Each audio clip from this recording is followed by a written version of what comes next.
Good evening, and welcome to the November 12th, 2024 meeting of the Planning and Zoning Board, Planning and Development Board. We have roll call, please. Mark Langelo, Here. Michael Boyd, Here. Michael Goodman, Dan Wilcox, Here. Anthony Lombardo, Here. Timothy Connor, Jack Corbett. Here. We do have a full quorum. Thank you. Could you all stand and join me with the Pledge of Allegiance? Pledge allegiance to the flag of the United States of America and to the republic for which it stands, one nation, under God, indivisible, with liberty and justice for all. Thank you. Okay, the first item would be the approval of the October 8th meetings. Has anyone had a chance to read that? And any questions, or do we have a motion? I'll make a motion to approve the minutes. We have a motion. Do we have any second? I'll second. Okay, motion and second. Any other discussion? All those in favor of approving the minutes signify by saying aye. Aye. Any opposed? No. Okay. So again, we have a meeting tonight. We'll have quasi-judicial process. We ask that the audience please refrain from shouting, booing, making comments. You'll have a time for public speaking at the microphone. I'll open it up for every voting item. You'll be able to come up and speak. You'll get 3 minutes, and we ask you to keep the subject on your discussion on the subject at hand. Okay, we have item number 4, quasi-judicial hearing. This is number 2024-080044. This is a variance. Does anybody have any ex parte communication? Seeing none. Simone. Good evening, Simone Kenny, planner. This property is located up in the hammock off of North Ocean Shore Boulevard. The future land use is mixed use, low intensity. The zoning is RC, residential, limited commercial. It is not located in a flood zone. The soils are primarily Cocoa Bulo complex, and there are no wetlands on the property. So for this project, the owner originally submitted a building permit to screen in an existing deck. However, the deck, which has existed since 1986, is non-conforming as it encroaches into the 25-foot front setback by 6.1 feet. So therefore, any improvements to this pre-existing non-conforming use requires a variance for approval.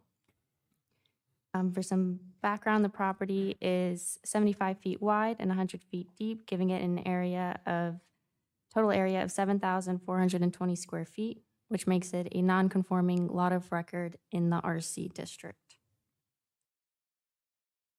Again, to summarize, the property is just under 7,500 square feet. It is a lot of record. It can be described as a portion of Tract 9 of the Jose Park subdivision. The request is for a 6.1 foot front setback variance to screen in an existing deck. This is a before the fact variance and no comments or objections have been received. Again, we're gonna, with these presentations, go through all the variance criteria as listed in our LDC. So the first guideline asks if there are any extraordinary or exceptional conditions pertaining to the particular piece of property in question. And this property is a lot of record, having been split prior to the adoption of the Land Development Code and being about 1,500 square feet undersized for the RC zoning district, which does increase the difficulty of meeting the minimum required setbacks. And although our LDC does provide some setback relief for lots of record, these are only for the side setbacks, and there is no relief for front setbacks. The second guideline asks that if such conditions were created by the affirmative actions of the applicant and if the applicant has acted at all times in good faith. This is a before the fact variance request. The owners purchased the property as is and they have acted at all times in good faith. The variance, if granted, would not cause substantial detriment to the public health, welfare, safety, and morals of the community or impair the purposes and intent of this article. And we found that it would not cause substantial detriment to public health, welfare, safety, and morals of the community. No variance may be granted for use of land or building that is not permitted in this article. And Screen enclosures are a permitted use within the RC district. Finally, the variance shall be the minimum variance necessary to alleviate the hardship, and the requested relief is the minimum variance necessary. Your options as the board are to find that all the variance criteria as listed have been met, and therefore approve project 2024-08-0044 for a 6.1-foot variance from the minimum required 25-foot front setback requirement. Or you can find that all the variance criteria as listed have not been met and therefore deny the project. Or you can determine that more information is needed and continue the request to a time and date certain. If there is a decision on a denial, we would ask that you call out the specific criteria not met. And with that, I will close out, awaiting any questions or comments from the board, and submit my report for the record. Thank you, Simone. Does anybody on the board have any questions for staff? Okay, at this time, I'd like to know if the applicant is here and you'd like to come forward and make a presentation. Please do so now. All right, please identify yourself in the microphone.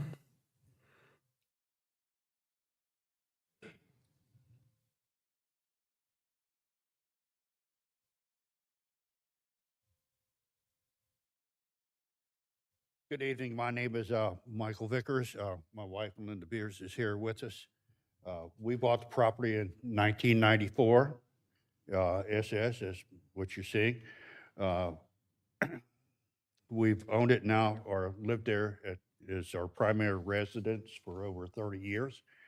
And just recently applied to have the existing screen porch, or existing porch screened in.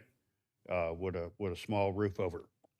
The reason for that is we wanted to install a hot tub on the front porch, and the reasoning for that is 2023 was a very tough year for us. I went through triple heart bypass.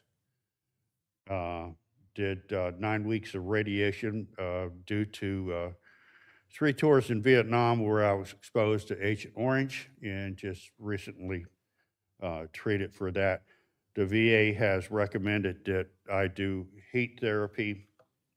However, the only way I can do that is to travel to Gainesville, which is 2.5 hours each way, because nobody has anything like that here. So that's the reasoning for the screen porch. The reasoning for the hot tub is just to give us a little bit of relief as we get a little bit older. Unless you have some questions for me? Does anyone on the board have any questions for Mr. Vickers?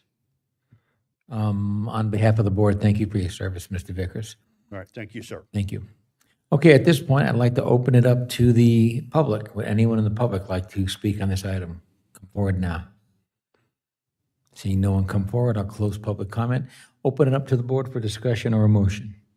I'll make a motion to approve the application as stated. I'll second it. We have a motion and a second. Is there any discussion on this?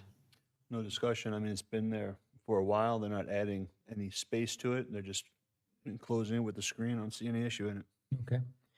No discussion? All right. At this time, we'll take it up to vote. All those in favor signify by saying aye. Aye. Any opposed? Nope. You're all set, Mr. Vickers. Okay, we're doing number 5. Again, quasi-judicial, requiring the ex parte communication. This is project 2024-09-0004. This is another variance in the mobile home district. What street is this one on? This one, I think it's on County Road 13.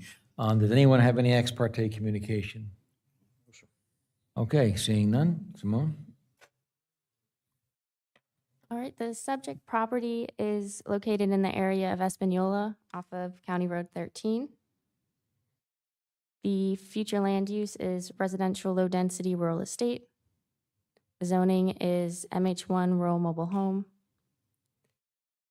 The flood zone is primarily X with a little bit of flood zone A in the northeast corner. The soils are primarily Samsula and Hantoon soils, and there are wetlands on the property. This property is described as lots 1, 2, 3, 4, and 5 of Block A of the Knox Jones subdivision, which is a very old plat dating back to 1919. The property has an average width of 162.5 feet and a depth of 264 feet, giving it a total area of 45,100 square feet, or just over an acre. And then to point out, to the immediate east of the property is a 40-foot unimproved right-of-way. However, a wetland delineation survey was completed on the property back in August, and it determined that only 7,841 square feet, or 0.18 acres of the property, is actually buildable uplands, and only towards the front of the property. This is due to both the delineation of the wetlands and the 25-foot upland buffer required by our code. The applicant came in to propose what he would like to do with the property, such as he would put the home towards the rear of the buildable area behind the proposed drain field to reduce the amount of relief requested. And then they have proposed to locate the detached garage 5 feet from the front property line and 0 feet from the east property line in order to maintain vehicular access to both the home and access into the garage while avoiding the drain field, the wetlands, and the upland buffers. So again, to summarize, the property as is just over 45,000 square feet. The actual buildable area of the property is just under 8,000 square feet. Again, it's lots 1, 2, 3, 4, and 5 of Block A of the Knox Jones subdivision.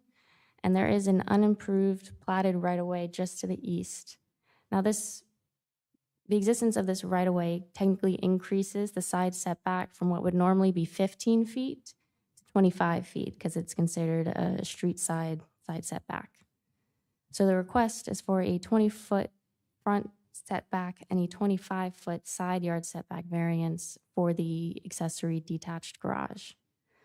This is a before-the-fact variance, and no comments or questions have been received.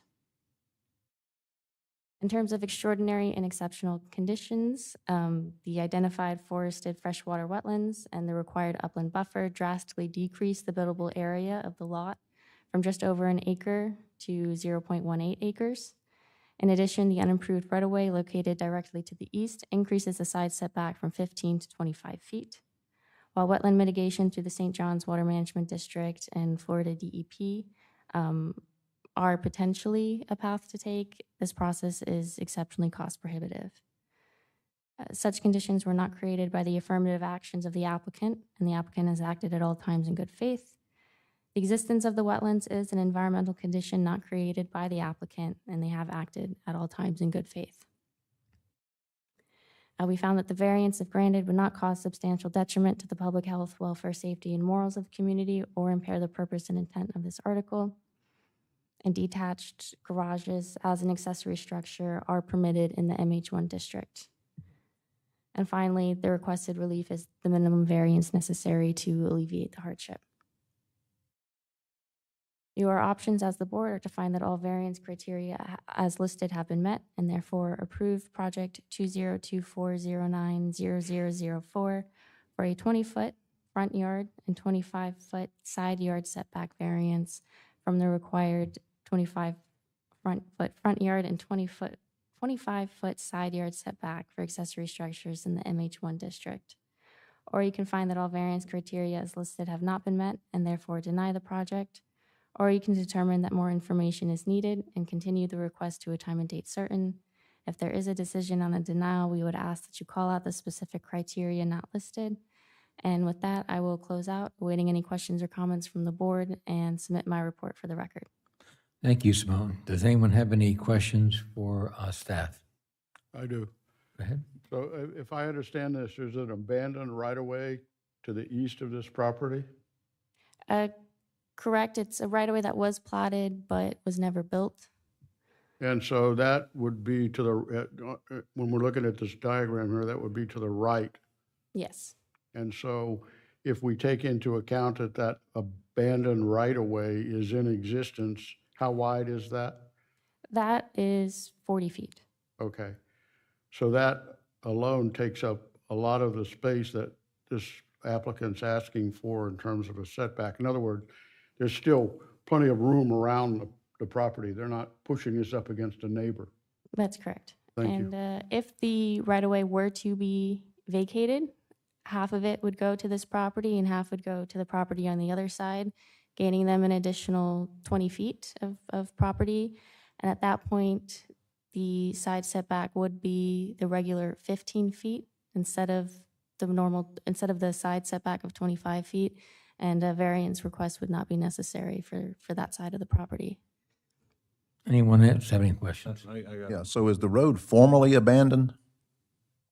I mean, has it been dispersed to each of the landowners on each side of it, or It's currently not vacated. it's not vacated? Has it been used at all? No, it's Just completely- unimproved and forested. Okay. Could we encourage? Did staff recommend the location of the home? Because I see in the application, there's two Yeah. drawings, one with the home in the back and one with the home in the front. Was it recommended by staff for them to flip it, or is it something that they just did on their own? We workshopped it around a little bit. We don't really provide guidance on what they do or don't request in terms of relief, but we did point out that if they moved the home backwards, they would be requesting less of a relief than if the home were closer. Okay, thank you. Any other questions? Go ahead. Just looking at the aerial relative to the plat as it's compared, there's not going to be much an opportunity to develop that right away. Could we encourage the applicant or the county to move forward with the vacation of that right away? Just a thought. It has nothing to do with this review, I understand, but that right away is probably not going to be developed at any point in time. Looking at the aerial, seeing what they're all accessing Oak Avenue out to County Road 13 is just kind of a redundant right away. Just a Potentially, thought, the just a thought. surrounding property owners are listening. That's not something that we can encourage, and it is something that all the property owners surrounding would have to come to and agree with. But that is a potential path to take. But recognizing that it's not going to be developed anytime soon, I don't see why a zero on that side would be a problem myself. Any other questions for staff? Okay, we'll still get another crack at it after we have the applicant. Is the applicant present and like to make a presentation? Please identify yourself in the microphone. My name is Patrick Reed, and I haven't bought the property yet. The Colemans still own it, pending this hearing or this outcome. But she pretty much covered everything for me. The only thing that I can say is I've laid a line on it using the property appraiser site, and they're measuring, and that property already sits much farther back than either neighbor and almost all the properties on 13. I guess it's because of the curve in the road there. But the center of the line of the road to the beginning of the property line at the center of the driveway on that property is 83.5 feet.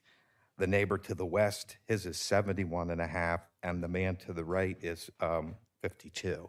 So the property already sits way back. Even if the home were sitting right on the property line, it still wouldn't look stupid compared to the neighbors because of where it's located. But other than that, I mean, I knew about vacating that property on that side, but that's a whole other process, and I don't want to take the time to try to do that right now.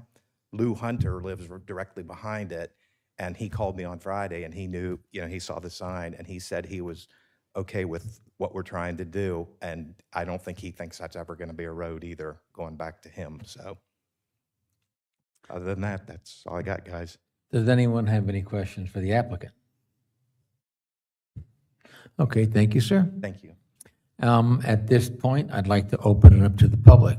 Does anyone in the public like to come forward and speak on this item? Do so now.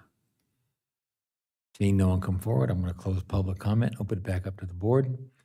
The only thing I have to say personally is that it looks like if there's so much wetland in the way it's encroaching, that road would have to also be developed through a wetland. And so whether they actually, deed it or not, this probably will stay like it is for the foreseeable future at least. So I think, do we have any other discussion or a motion? I'll make a motion to approve the application. We have a motion to approve. Do we have a second? Second. That was you, Mr. Wilcox. Okay, we have a motion and a second. Do we have any other discussion? Okay, I'll call it to vote. All those in favor of approving the motion signify by saying aye. Aye. Any opposed? Motion passes. You're all set, sir. You're welcome.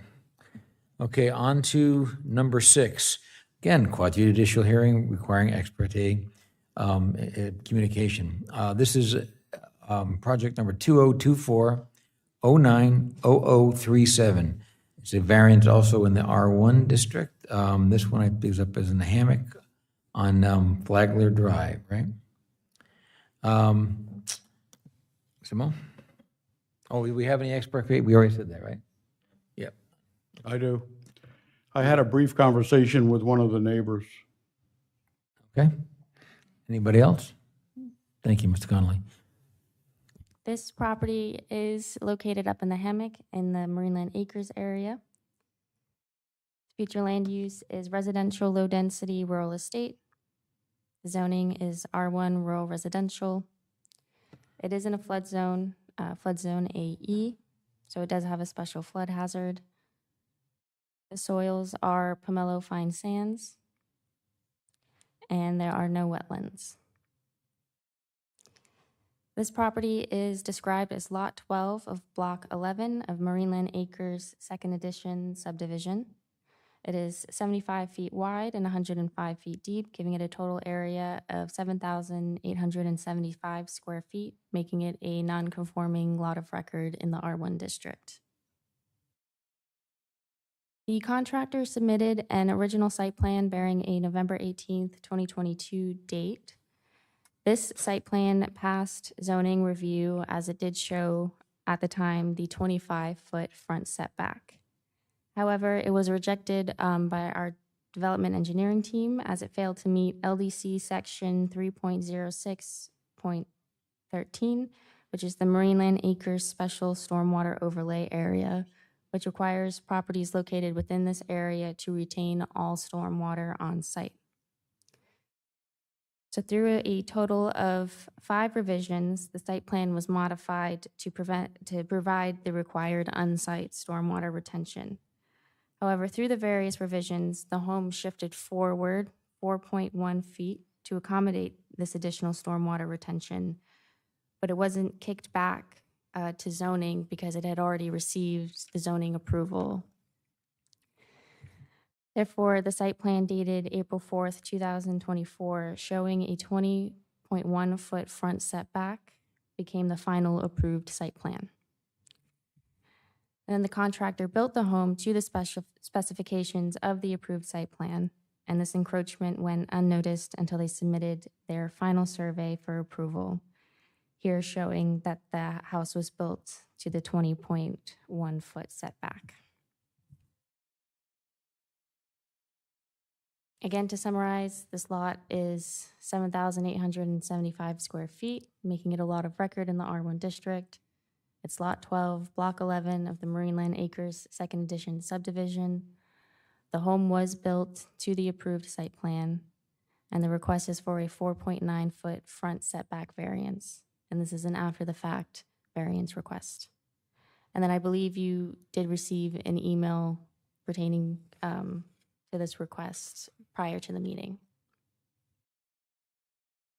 In terms of variance criteria, this lot, similar to all the lots in Marineland Acres, is a lot of record due to being undersized for the R1 district. Again, while the Land Development Code provides relief for side setbacks, it does not provide relief for the front setback. Additionally, these lots are subject to the Marineland Acres overlay, which requires the on-site stormwater retention and further reduces the amount of usable or buildable space. The second guideline is that such conditions were not created by the affirmative actions of the applicant, and the applicant has acted at all times in good faith. The applicant did build the home to the specifications of the approved site plan that was revised to accommodate the on-site stormwater retention, and such conditions were not created by the affirmative actions of the applicant. We found that the variance would not cause substantial detriment to the public health, welfare, safety, and morals of the community or impair the purpose of and intent of this article. And guideline number 4, single-family homes are a permitted use within the R1 district. And then finally, the requested relief is the minimum variance necessary to alleviate the hardship. Your options as the board are to find that all variance criteria as listed have been met and therefore approve project 2024090037 for a 4.9-foot front yard setback variance from the required 25-foot front yard setback requirement. Or you can find that all the variance criteria as listed have not been met and therefore deny the project. Or you can determine that more information is needed and continue the request to a time and date certain. If there is a decision on a denial, we would ask that you call out the specific criteria not met. And with that, I will close out, awaiting any questions or comments from the board, and submit my report for the record. Thank you, Simone. I'd like to get a clarification from Sean. Sean, if I remember, this one did have, Dan, you did work on this project. It did it, or did that? I see that in the staff report. It said Wilcox. It mentions Wilcox Corp. And David. Oh, is that T. your brother? Yeah, that's not. Okay, us, all right. no. No issue then. All right, thank you. Do you have any ownership in that company, sir? No, I do not. Thank you. Okay, Mike, you had a question? Yeah, the original site plan was approved, and then it was, the house was moved forward nearly 5 feet. Who required that? So we have different types of reviews. One is for zoning, and then another is building, and then the final one is development engineering. So our development engineer required that they put in the required on-site stormwater retention. Technically, the first site plan had met zoning requirements, and it was approved. And so therefore, when they submitted their revisions, the system didn't kick it back back to zoning, and we didn't catch it until they submitted their The final engineer survey. required it, you're saying? Hmm? The engineer required it to be moved forward? They didn't require it to be moved forward. They required them to add the on-site stormwater retention. And I believe if we hear from the applicant, Okay. Okay, thank you. Anyone have any questions for staff before I bring the applicant up? Okay, at this point, I'd like to invite the applicant come up to make any presentation. Please identify yourself in the microphone.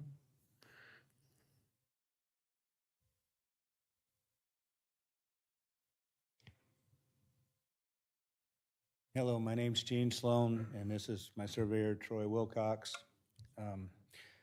First of all, we'd like to apologize for the confusion.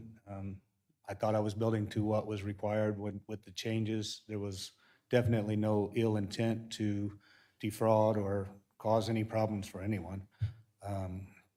We had changed plans, and we didn't realize that the third party that needed to see it hadn't seen it, so it went through multiple inspections, multiple site plans turned in for foundation surveys, foundations, and I mean, we went through several different site plans turned in through the different stages, and it was never kicked back. It just fell through the cracks with everything. I mean, no one tried to do anything extraordinary or defraud anyone. So if you see on the back property line, it shows like 5 feet back there. So that home was older and didn't have the same standards. Now we have a base flood elevation of 7 feet out there. So so the flood is so much higher. And we've been trying to keep things about 2 feet above the base flood when we can. And it made it very difficult for us to go from that high of an elevation to that low of an elevation in the back. So we needed like a recovery from that low elevation to the berm for the pond, and then from there it needed to go back down so it could have enough volume. But if it wasn't so low in the back, it would have been easy. But because of that, it was it was confining us. If we were to put the drain field in the back, the drain field is so high because the base flood is so high that it pushes the drain field up higher. And then you have your slopes are too high going to the back. The only thing we could think of was putting in a retention pond. A retaining wall, but nobody wanted that. And then It was just, it threw us into a lot of difficult issues. So the only thing we could think of was this, or, if you went like 2-story or threw around some kind of other house, but, some people have a hard time with 2 stories and stuff. This was the best I could think of. And I thought that everybody was aware of it. I wasn't sure, but that's, Okay. yeah. I guess it slipped through somehow because of the way the system's running. I don't know from what she was saying, but I don't know. But I can't think of another way to do it, honestly. Okay, And on and a, I have seen a lot of other ones that don't really pass the volumes because we designed the volumes, but then something happens in the process. See, if you don't get that rim perfect around there, and the slopes aren't right and the volumes aren't right, the volume doesn't come out right, and then that causes problems overall. When one house is fine, 2 houses overall, it starts to cause problems because you're going to have those rainfall intensities. It's going to drop a certain amount of volume down, and when you have that, then what? Going forward, I think it's going to be a lot easier because they might even be able to make some changes to the code and stuff because to the district because they have stormwater facilities out there now, but I don't know how that's going to work out now going forward. But. okay, thank you, Troy. And by the way, I apologize. I read this very quickly and I didn't realize it was you and not your brother. So I'm sorry. Does anyone have any questions for the applicant? No? Okay. We're going to open up the public and stand by. At this point, I'd like to open it up to the public. Anyone in the public like to come forward and speak on this item, please do so now. Okay, seeing no one come forward, I'm closing public comment, opening back up to the board. I just wanted to say something. To the applicant's point, they did what they thought was correct. They weren't trying to sneak something by. They were just turning in site plans, and this was missed by everybody. So this was not I'm not sure who if you want to put the blame on it, who you actually put the blame to, but the long and the short of it is by creating that retention in the back, they are doing the right thing, not only for their lot, for the neighborhood. So it would, in the long run, it's probably not a bad thing, but. When I was going over this, we've done a lot of these parcels up here, and they are tough balancing acts. I think Mark knows that as well as anyone. It's difficult to put all the elements together onto one lot and even have a home situated on it that's going to function. To try to tie that into the existing elevation on homes that have been there for way longer, 30, 40, 50 years longer before our stormwater stuff came on board. It makes it an almost impossible condition on some of these lots. And I'm not saying that's what happened on this one, but it does. And I've seen that over and over and over again. And people are frustrated. They try to find a way out. And one quick remedy is to do the retention wall that was mentioned. And those are not real popular because your neighbor doesn't want a 3-foot high wall right beside them on the property line. I do applaud them bringing the drain field to the front. I know there are, I would expect there are in the future thoughts to bring sewer through this area and do away with these drain fields. It's already in the right spot. And that sure makes it a lot easier just to discharge into the proposed future sewer rather than bring it from the back or the front. I think the drain field in the front is a good aspect, a good way to go. And also, there's some elements here that I agree with 100%. Like I think Palm Coast, and again, not everyone has their own zoning, but like Palm Coast, I think it's SF2 and SF3, I think. Those lots are 20 feet, particularly in the front, because of issues like this. There's just not enough room. And, maybe that's something on a checkpoint down the road, future on LDCB, right? So we look at some of these lots of records and try to adjust the setbacks to fit all the requirements. And as we see, try to save the trees and, it is difficult. And then just have this big, I say big, but a bigger front yard than possibly, what we could amend to. Does anyone else have any comments or any motion? Go ahead, Mike. Yeah, I think they did the best of what they had to work with. I'll make a motion to approve the application. We have, that was Mr. Goodman seconding.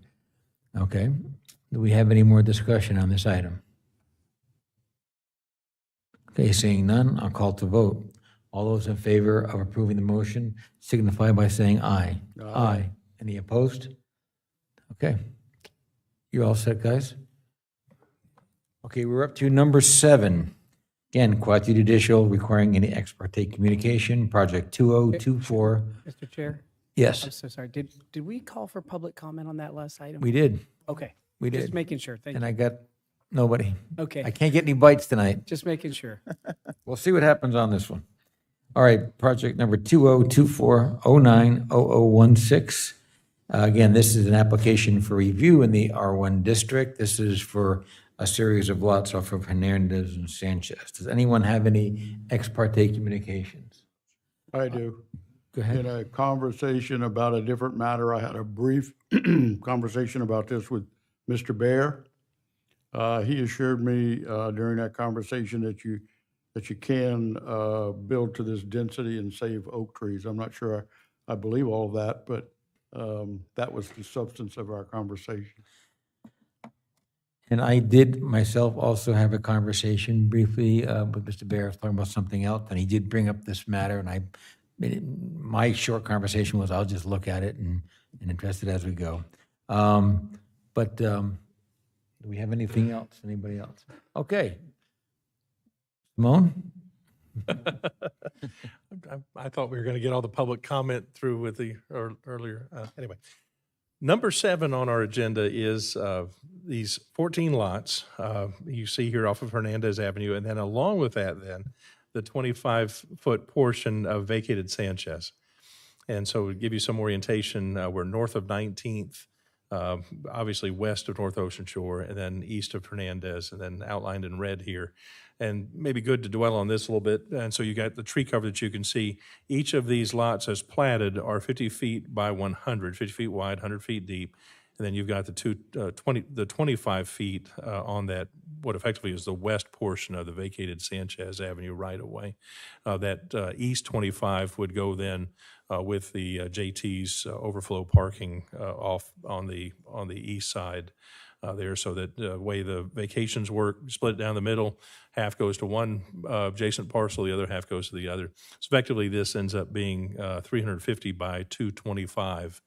And then when your lots are being split out, then if you're playing along with the lots of record, 50 by 100 for the 7 that are along the front, and then as they've shown them then separately, then you'll have the 125 by 50 for the 7 to the east. From a zoning, from a future land use standpoint, residential low density rural estate, that's the 1 unit per acre designation, and then the rural residential, the R1 zoning, also a 1 acre zoning. So you have non-conforming lots of record that we're dealing with here, all part of the Artesia subdivision. No special flood hazard area consideration. These are all zone X, and so all outside of the special flood hazard area. And then our soils here, bimini sand, so that they should be pretty well drained.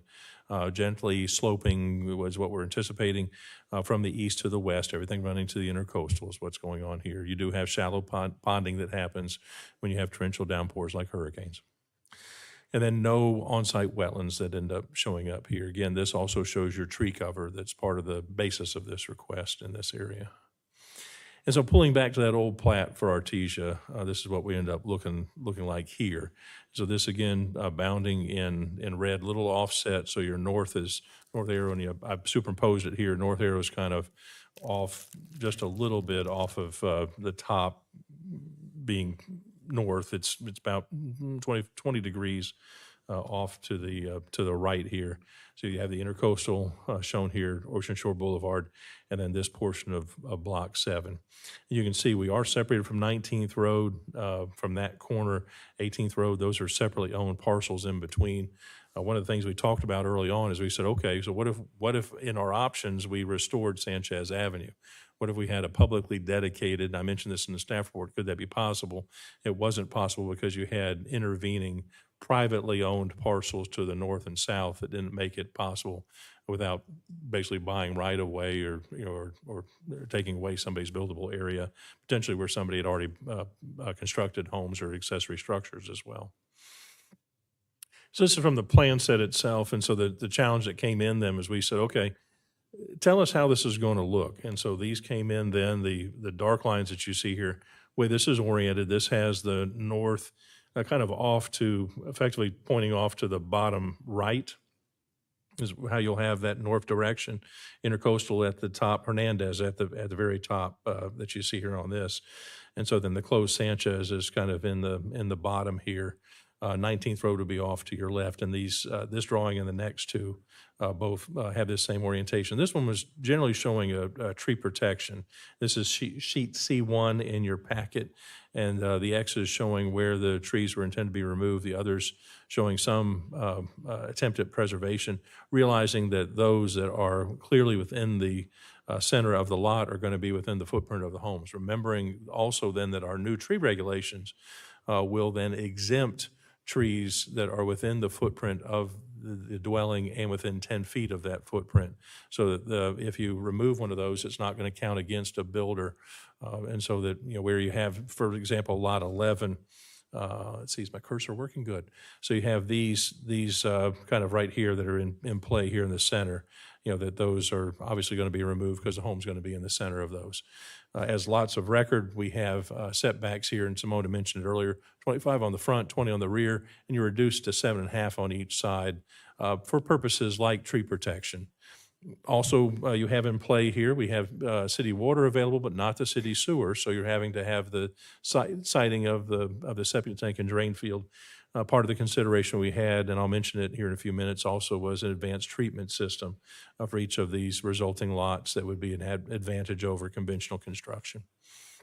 And so we asked for this graphic then, kind of showing how this would work. And so if we're not being able to restore that Sanchez Avenue right-of-way back to its 50-foot consideration, then really what this boils down to then is subdivision waivers. I mentioned those two particular ones. We have, if you were doing a new subdivision now, you would have a 50-foot minimum right-of-way that you'd have. That doesn't mean a pavement width. That means a set-aside right-of-way width, minimum 50 feet. Then often within that are your two 12-foot wide minimum travel lanes. With this, we don't have that from the onset. We have the 25 feet, the west 25 feet of Sanchez as it was closed. And the desire is very strong here on this because we're trying to balance the competing interests. You can't take away from a lot of record for something like a roadway. So the applicant knew that coming in. They proposed this drive that you see here as an easement. And so that doesn't then take away from the actual lot area. You think about it, we're saying you have to have an acre. You're already trying, to shove a lot into a very small footprint. 50 by 100 doesn't give you a whole lot to work with, but others have been able to do it.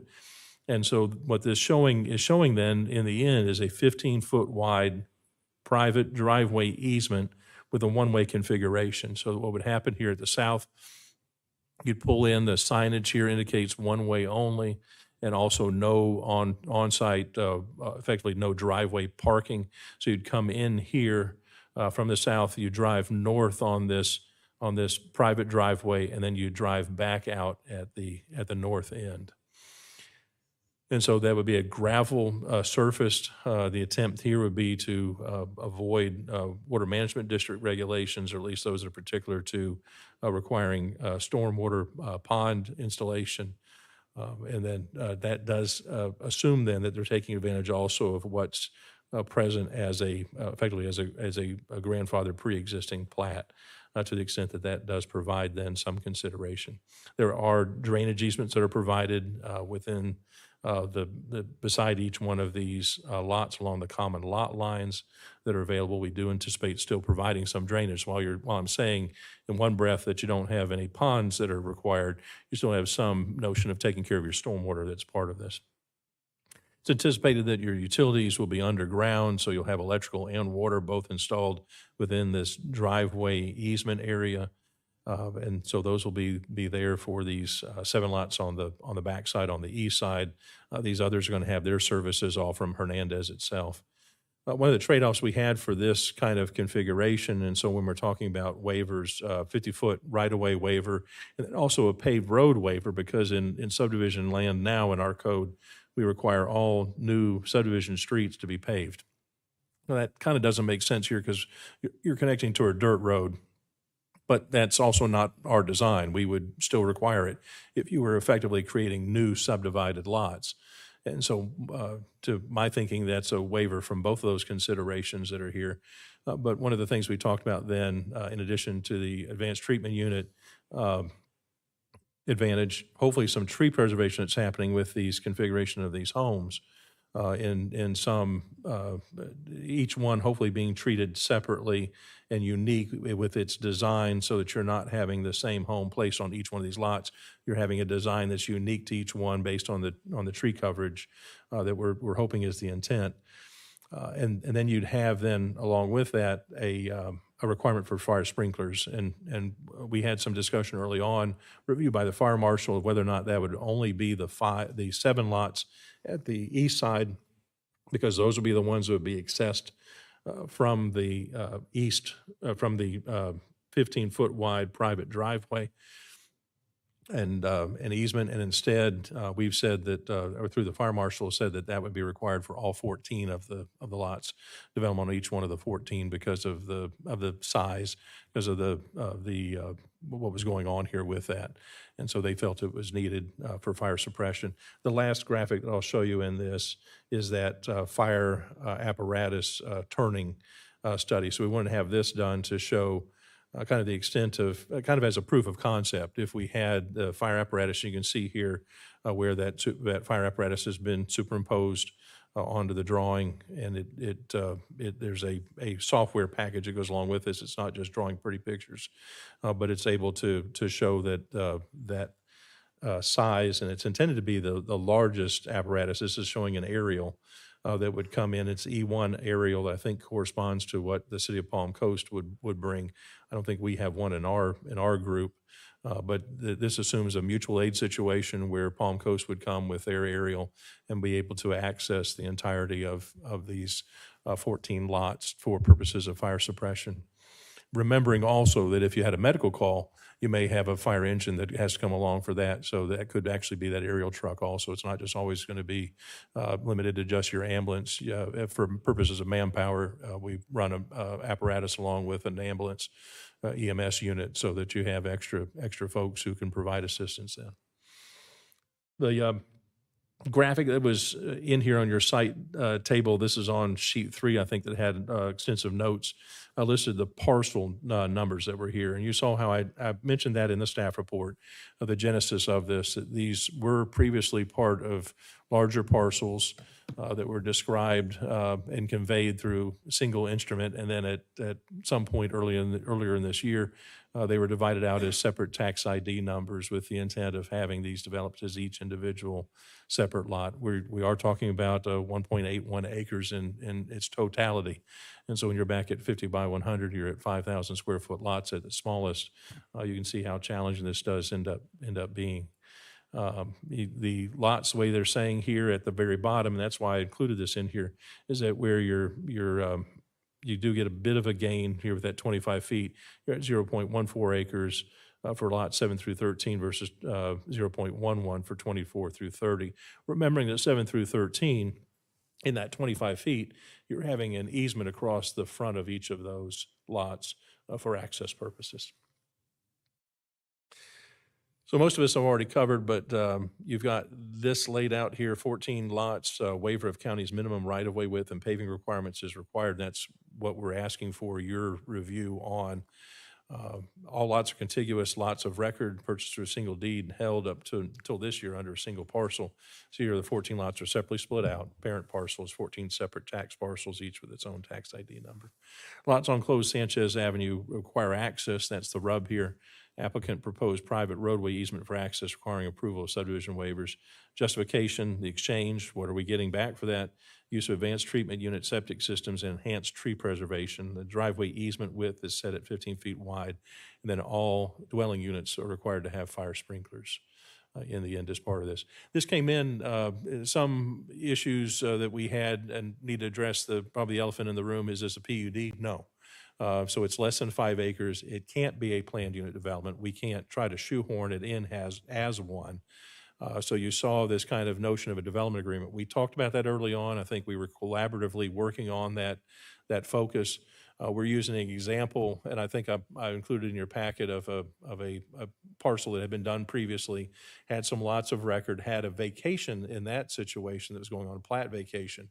I think similar to that this can be accomplished maybe outside of a formal agreement.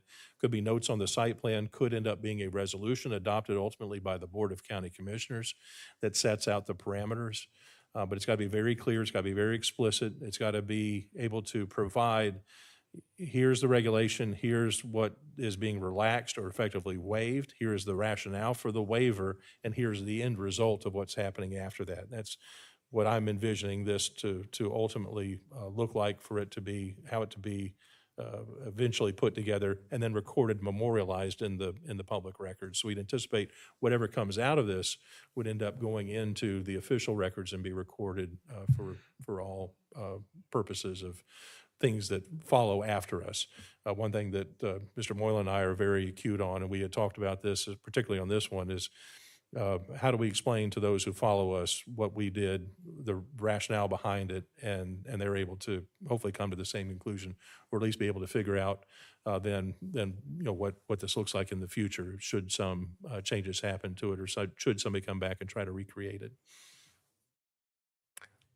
I got the approval conditions here, and so I'll read through those, and then I'll turn it over to Mr. Moylan for any clarification, anything I've left out, so that, and this would be a recommendation for approval coming from the planning board. Little unique, Article 4 in its waiver section does not talk about a role for the planning board. I put that into the staff report. I think the whole thing's unique, so I want to put you all into that because I think it's key for y'all to have a recommendation in this instance to the Board of County Commissioners for what we're looking at doing here. That would be an approval of the waiver for both 50-foot width and the paving requirements that would allow the 14 lots to be developed. Remember, the issue is the 7 on the east is what we're trying to get to. If we weren't trying to build on the 7 on the east, we'd be fine with building on the 7 to the west, and they'd just be extra deep lots is how it would end up being. Development to occur in substantial compliance with the plan set by Zev Cohen Associates, bearing the electronic signature and seal, Randy Hudak, dated November 6, 2024. Revision of the drainage easement dated April 11th and recorded on the 15th, and then the ingress and egress easement dated on the 11th and April 11th and recorded on the April 15th. There was an error in both legal descriptions, and then also I think we needed that tweaked to correspond with the intended easements as depicted on the Zev Cohen plan set. We talked about that. I think that was needed from both sides. Development and use of the 15-foot wide private ingress and egress easement developed as a one-way driveway surface with gravel, not required to be paved, to be maintained by the homeowners. No on-street parking will be permitted within or adjoining the 15-foot wide ingress and egress easement. Signage indicating both one-way traffic and no parking will be required to be installed and maintained by the homeowners. All single-family dwellings to require the installation of fire sprinklers, with the fire sprinklers to be maintained in perpetuity and subject to inspection by the county fire marshal. Individual lot development to attempt to preserve existing tree canopy to the greatest extent possible, and any variances to be considered on a case-by-case basis following the procedures included within the Land Development Code. I'll acknowledge here, number 6 is that, and critics can come back and say that, understand that, it's very open, preserved to the greatest extent possible. We've had labors over this language before. It's very similar to what we had in our tree preservation. Our expectation is that that's going to be the first test for any submittal that comes in, and we'll expect to challenge then a builder that comes in and says, whether it's Color Homes or whoever that comes in, what have you done to preserve trees on this, as far as how you've configured the home, as far as how you've tried to do something different on this as compared to its peer lots. But I know there's some wishy-washy language there, by greatest extent possible. We've had labor discussions over that before. And certainly we can also tweak this or even add additional conditions based on your recommendation, based on your deliberations, based on the public comments that come here, should you choose to ultimately recommend approval to the Board of County Commissioners. Other alternative would be to deny the waiver request, result in the available development being limited to not more than 7 developable parcels. And then the third option for a continuance of the waiver request to a time and date certain. With that, I'll close my portion of the comments, submit my report for the record, and then I'll turn it over to Mr. Moylan to fix everything I got wrong. Thank you, Mr. Chairman. And just for the record, I called you Simone, but you are Adam Mangle. Thank you, sir. Okay, go ahead, Sean. I wasn't sure when the best time to speak, but if I speak now, the applicant will have a chance to, rebut or respond to my comments. I've seen some of their products out of St. Augustine, and they do make an amazing product. What we have here is a challenging situation where we're trying to be creative. One hangup I have is, how is this not a planned unit development? Because in the past, we've always told landowners that they have to have 5 acres if they're going to get a PUD. That's just in our code, black and white requirement. And I don't know if we need to have such a requirement. And when we rewrite that code, maybe we should get rid of that. But right now, it's the code we've got. So that is, in my mind, an obstacle. When they vacated the, I'm sorry, I'm losing the name of that vacated, Sanchez. When Sanchez was vacated many years or even decades ago, in order to do that, they had to make sure that the lots had access, that they were not being cut off. That's a requirement. And they weren't, because you had 7 large lots with access to Hernandez. So there was no problem. I should say 7 parcels. So we have to distinguish in our minds between lots and parcels. The lots were platted long ago in this very old plat, and that's the platted right-of-way that was vacated there. When that happened, you ended up with 7 large parcels, and they had their access onto Hernandez. Well, in order to make this project happen, earlier this year, the owner applied to the property appraiser to split those parcels. So now we have 14 parcels where before we had 7. So it's as if you're creating this situation that now we have to solve. I had 7 parcels with access, but now I have 14 and half of them don't have access. We have to make this work.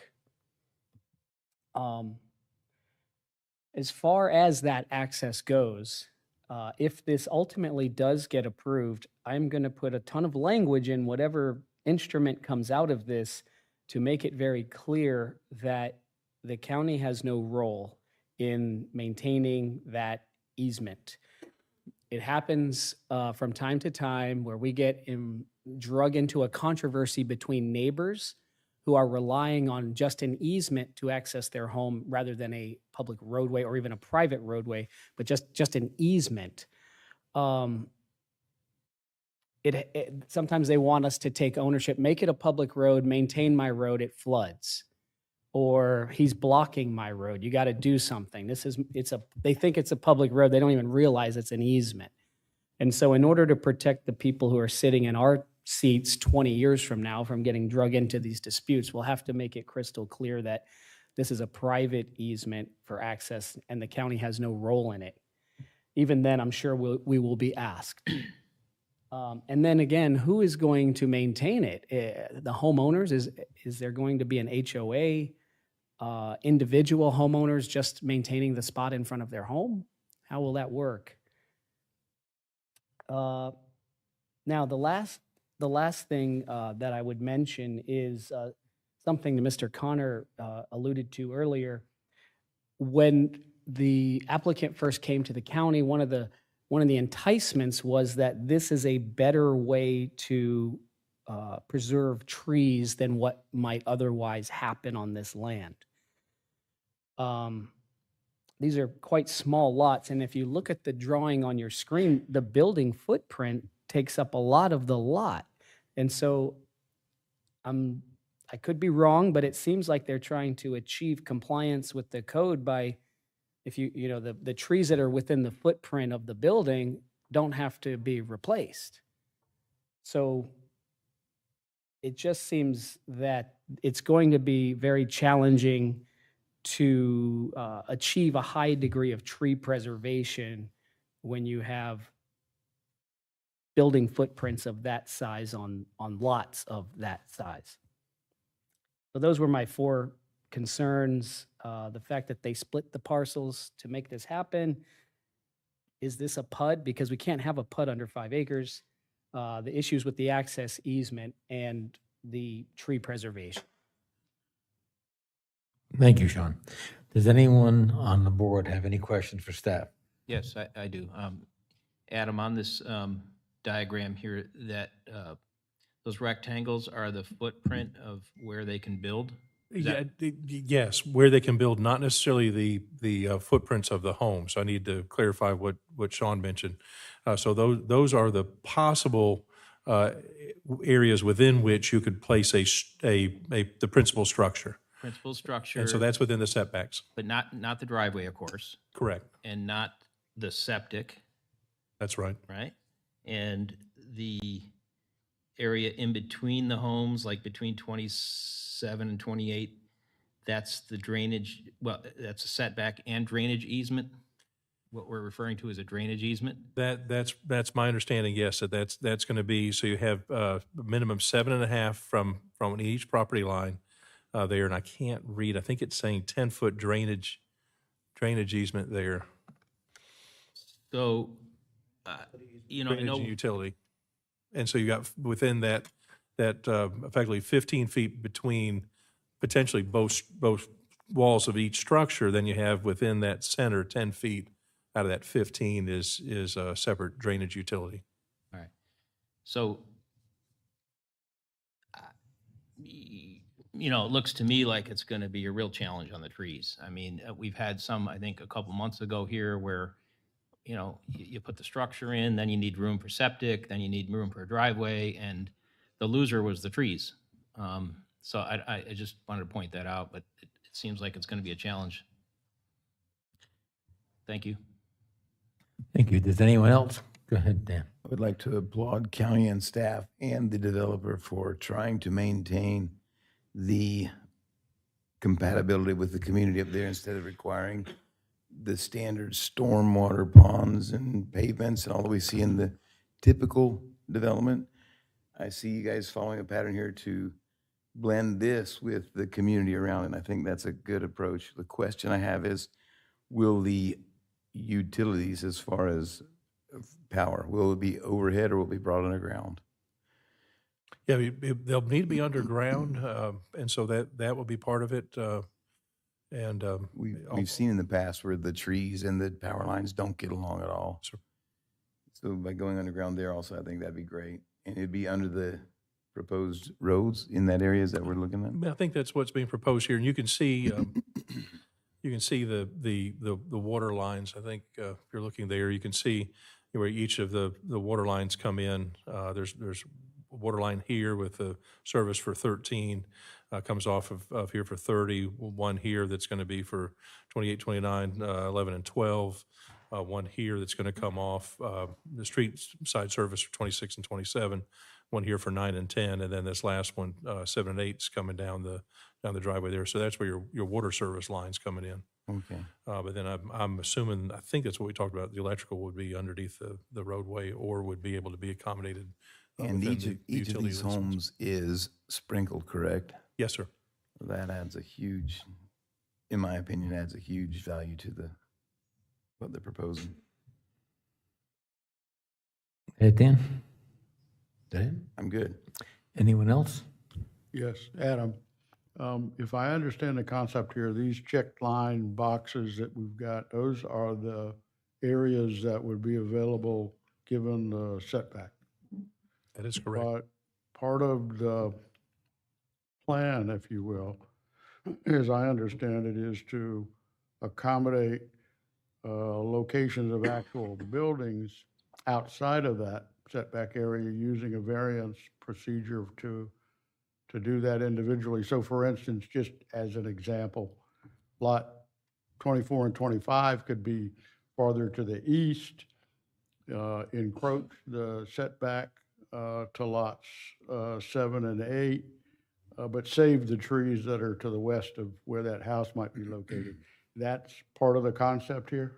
I think that's what we understood, and so that where possible, where you could have some different home design where they're not all going to be the same. You may have one of lesser square footage, but I think, using 24 as the example, and I think I can speak for staff. We're not naive to the idea that, that we're going to be able to preserve all of those within that. But if you could site it more to the east and save several of the trees that are there. If there's something of significance that's there, I need to emphasize that too, that I think some of the graphic here, I think, is maybe showing a palm.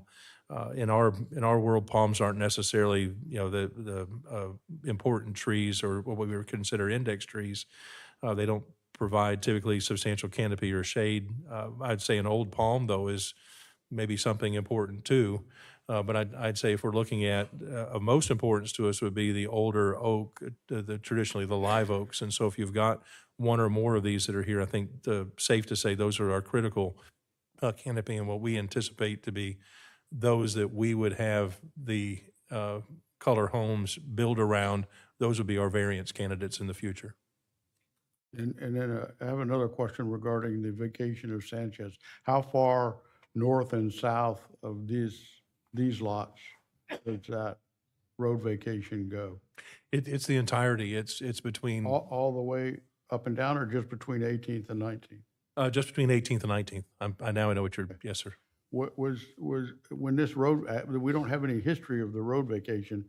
When this was done, was this all under common ownership, or were this a lot of different owners participating in that? Good question. And I had a eureka moment today. I put in a request to our clerk's office. They have the ability to search public minutes from our Board of County Commissioners. I've got that question asked. I didn't have it answered before we came into this. I'll have it answered before we go to the Board of County Commissioners if there's something there. But I'm hesitant to even say it could have been done during common ownership. Is it safe to say that at least the 14 lots we're looking at here were under common ownership when that vacation was done? Best I can tell, yes, sir, I believe that's the case. Thank you. Mr. Wilcox? Good question, going back to specifically lot 24 and 7 on the layout right there. If this goes forward, will staff be pretty open to bringing up a variance to allow the location of those homes further away from those trees? Let's say lot 24 to come in, and you want to reduce that setback along the east side to, let's say, a 10 to create more tree protecting To build more in the back, Would that be something we- that was something we talked about. And I think my hesitation was there was a reference, and you saw it in the TRC comments when we had technical review committee. There's a feeling that we could have administrative variances. The land development code's very clear on what we call administrative, where they're the very narrow approvals. We were uncomfortable taking, and frankly, we can't take that power away from the planning board. That's your role to review those each on a case-by-case basis. And using the justification for the tree protection, I think that's a valid concern. And that's something I think that we as staff, and I think that planning board would share that same focus if that's a consideration, say for the development of 24 to reduce the rear setback at some later point. When the home has been selected, when we have an idea of what those impacts are going to look like on that, and they've evaluated all those possibilities, I think that's something you can look at in the future. I think that's a good way to streamline it. Mr. Wilcox, if I could add to that, keep in mind that setback area that is shown, that we've been talking about possible variances to save trees, that will be up to the lot owner. They will have the right to knock out all of those trees, anything within that dashed rectangular area, if they want to. Once this is approved, they could take out all those trees, and they don't have to seek a variance. Now, if this were a PUD and we had a contractual zoning, we could impose some type of standard and negotiate that out. But just as a sort of a straight zoning request, that's all fair game. And they could try to save those trees, or they could just say, I want to fill that area up. That's my right that I purchased. All right, I have a question.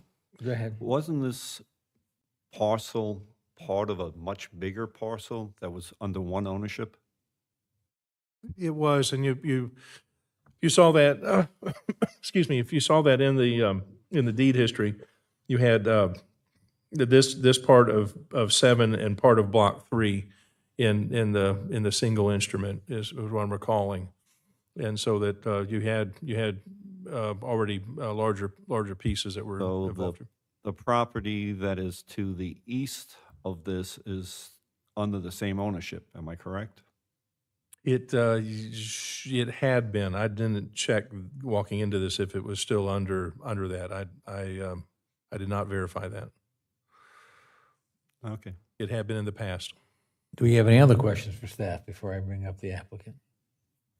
Are there ways that we could impose, we have a proposed development agreement in front of us.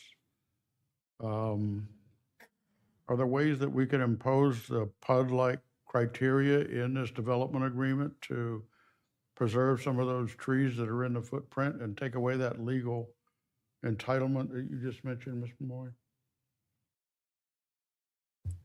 I suppose that is the question before you. We're looking for guidance or a recommendation on how this can work, and it's kind of like a PUD, not a PUD. And we do have a list of conditions that Adam displayed, and perhaps one of them could involve tree preservation. Not sure what that looks like. Sorry, that's maybe not a firm answer that you were looking for. Okay, any other questions? I'm with Miss. I'm on the same path. I mean, it's like a mini PUD, essentially. I mean, I can't. I don't think you could go about it any other way. I think there's going to have to be some serious conditions on it to make it work. Or you're absolutely right.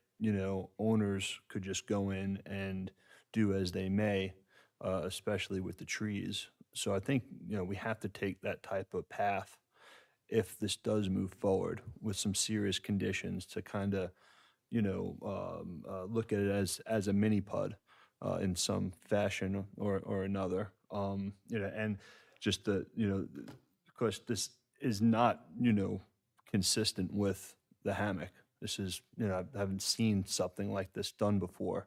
So, I mean, we have to treat it somewhat as a PUD and not just something without conditions that could possibly, go sideways really fast once it gets going. So if I can, I think it would be beneficial if the applicant, I know the attorney's here, 'cause a lot of the questions we're talking about are legal questions. So I think it would be beneficial to hear their point of view and then get into more of that type of discussion with them. So the applicant is present and has come to the microphone. Could you identify yourself, Mr. Dennis Bear? Good evening, Dennis Bear on behalf of the applicant, Color Homes, and Mr. and Mrs. Doring. I appreciate all the conversation, but I want to give a little bit more background so I think you understand where we're coming from. The Dorings have owned this property I did the closing when they bought it. These are all separately platted lots. There was never a legal binding of the front lots with the back lots. That's never happened. There's never been a unity of title. And so they've always been and some of the parcels were broken out after the Dorings bought it to enhance the septic system for JT Seafood for the restaurant. And now they're looking what their development opportunities are for these lots. And just to be clear, and John's going to get up during a public comment and talk about, they've had offers from a lot of developers that wanted to come in and put in a really bad product in there, and they didn't want to see that happen. They're committed to the hammock area. They've got the restaurant there. They actually sold some lots, and the owners promised to keep the trees, and a lot more trees got cut down than they thought were going to be cut down. So that's why they're dealing with Color Homes. Jason Stansel from Color Homes is going to come up and show you the type of product they do, where they actually cut out parts of the roof line to let the palm trees and some of the other trees remain in place. We realize it's tough on a lot-by-lot basis, but the agreement between the Dorings and Color Homes is this isn't going to be different builders coming in. This is going to be a Color Home project for all 14 lots. That's the intention right now, and they're willing to go above and beyond for tree protection, which is the history, as Sean mentioned, the history that they have. So we started meeting with staff back in July.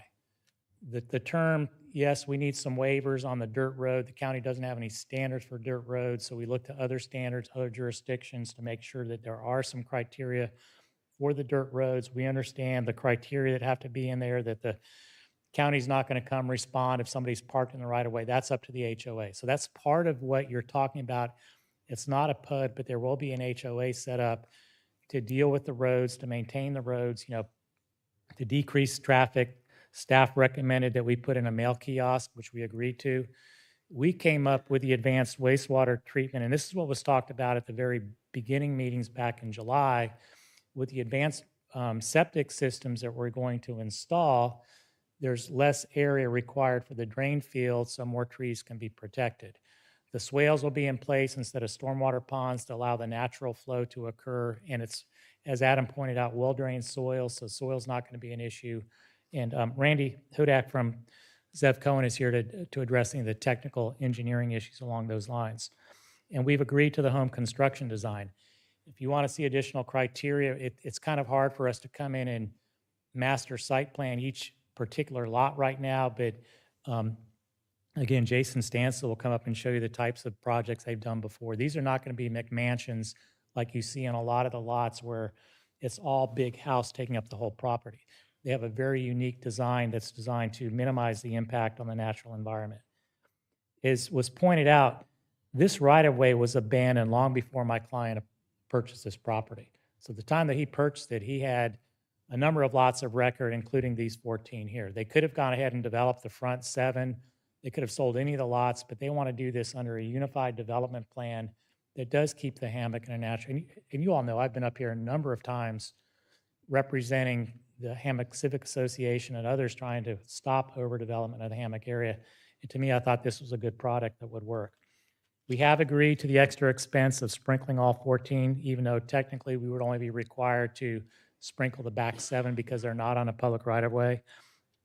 We have agreed to the advanced septic system. And, you know, as Adam talked in our first meeting back in July, and what was brought up tonight is there may be some flexibility as far as locating the houses to protect more trees. And we can't, you know, contractually get staff to agree to they would grant administrative variances. But the phrase from staff is that we'll be flexible and work with you on the location of the individual homes. Color Homes is ready to get started. They've got people interested in buying the property or buying the individual lots, and they would do all the construction. There would be no outside construction that would be allowed on the property. So I don't think that this is a PUD. The zoning entitlements are technically in place, but due to the actions of the county in vacating the right-of-way, we're now stuck with 7 landlocked parcels. And that's why we try to resolve this. As Adam pointed out, there was a project known as the Plemons Project that I was working with.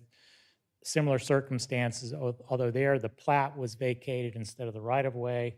We worked out a win-win situation with the county on that they got access easements to the lots, and the lots were still developed. So we're looking for something similar here. And, you know, I think that to avoid any confusion or setting a precedent that this is a PUD under 5 acres, we could say this is an access agreement. This is designed to provide access to landlocked parcels in a unique way. So again, we're here to answer questions. I'm going to have Jason come up and talk about Color Homes and the type of work that they do, and he's got some handouts that he's going to give you as part of that. And I'm happy to answer any questions that you might have.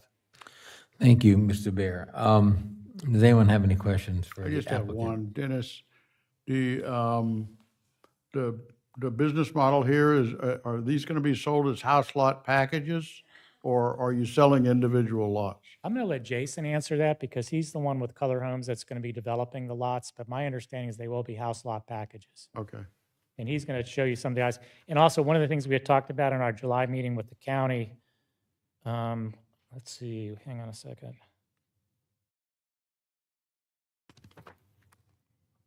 Is that the largest home would be 1,320 square feet.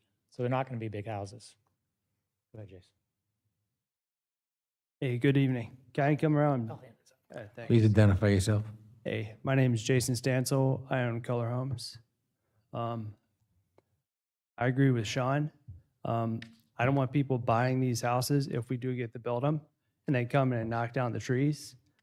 Like what Adam said, we've got to answer to the next generation. I grew up in North Florida. I'm sure like a lot of you here, and you probably watched a lot of woods that you love get knocked down. So when I started Color Homes, I was like, I don't want to be that builder. I met the Dorings and they mentioned they had this parcel. I told them I was really interested. We had done a couple builds in the area and we designed those homes on Sanchez to minimize the trees we took down. We wish there wasn't septic in the area. If there was sewer, we could take down less trees, but that's just how it is. You know, it's a project where we want to save as many trees as possible. Like I want documents with teeth so that when people buy these homes, they cannot cut down the trees. We're going to design houses for these lots. We've already designed 6 houses for this project where we won't replicate that design or build anywhere else. We have on lot 24, we've got a 12.5-foot wide house that we designed so that we don't have to take down trees. If we can get variances and, yeah. Adam, how do I turn on the uploads first? Thank you.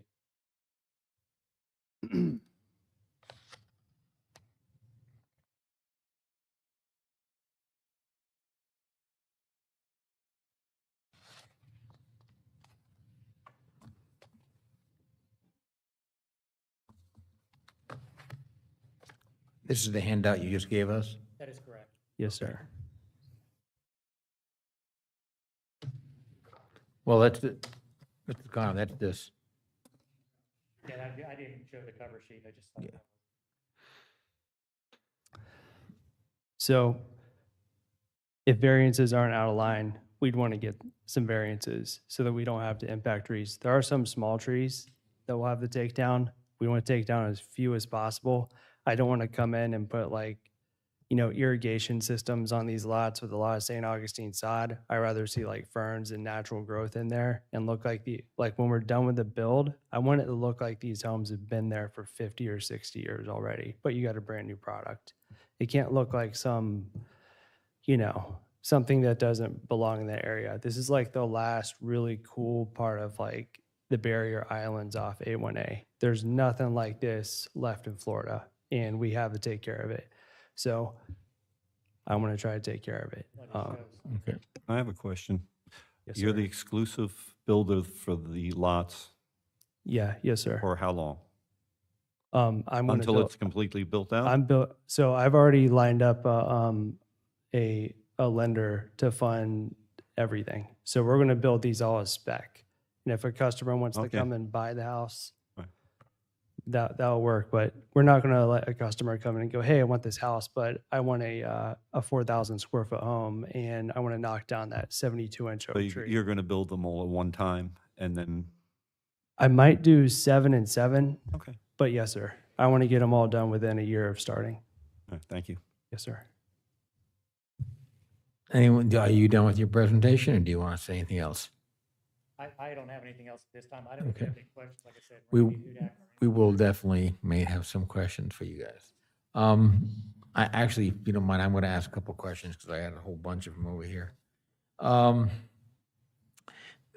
not the lawyer in the room, but I know we have 3 of them. I'm kind of looking this direction right now. So all this talk about a PUD, honestly, this lot is already, this is a plat. So it's kind of backwards to take a plat and then, in effect, we PUD'd it. And it doesn't meet our requirement because of the 5 acre, which, as Sean said, is something maybe we should look at in the future anyway. But what we're talking about, and this is where I'd like the lawyers to all chime in and tell me if I'm crazy here, but isn't this nothing more than just deed restrictions and easements placed on the property as a contingency of this motion, or whatever you want to call it, that would go in front of the board? Isn't this, the board is going to hear it, but wouldn't this be nothing more than whatever the agreements are, that would be formalized in some sort of a deed restriction and easements that would go across all the 14 lots, and then therefore HOAs, the maintenance, the road condition being, permanently part of the HOA. Wouldn't that just be in a deed restriction and handling all this, or am I missing something? We haven't talked specifically about the type of instrument that would be used to get us to the result that we're looking for or that the applicant is seeking. We certainly didn't mention deed restrictions. There could be deed restrictions. There could be covenants, restrictive covenants placed on the land. Keep in mind, those things do drop off under the Record Marketable Title Act over, I believe it's 10 years. But there's different ways we could get there if this board recommends and the county commission ultimately approves. We haven't discussed specifically what that looks like, but some type of the instrument that feasibility gets of recorded. putting a recorded document on these lots. I believe the driveway easement has already been recorded. We just need to tweak it. That was when they were talking about initially going a kind of different route, and that's what I think got us starting to talk to the county. But you're correct. I mean, we've already set set up draft covenants and restrictions, what we've provided the county. They can be tweaked, but then you can also have, and I don't know if it, like I said, maybe development agreement is not the best name for this document, or maybe it is an access agreement, gets recorded with public records, then title 20, 40, 50 years from now, they take subject to that agreement that's of record.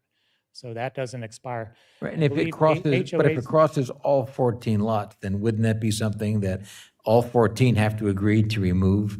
So therefore, unless it's unified again down the road, these things would just stay with the lot. I mean, all I'm trying to say is it seems that some of the angst that I was hearing in the beginning is really not a big deal. There are legal methods of putting these restrictions that I think everybody is asking for on these lots, and it would be, something that can happen. It isn't something that, well, it's not a PUD, so we can't do it. It's straight zoning. We give them the approval, and they go out and do whatever they want. It doesn't have to be that way.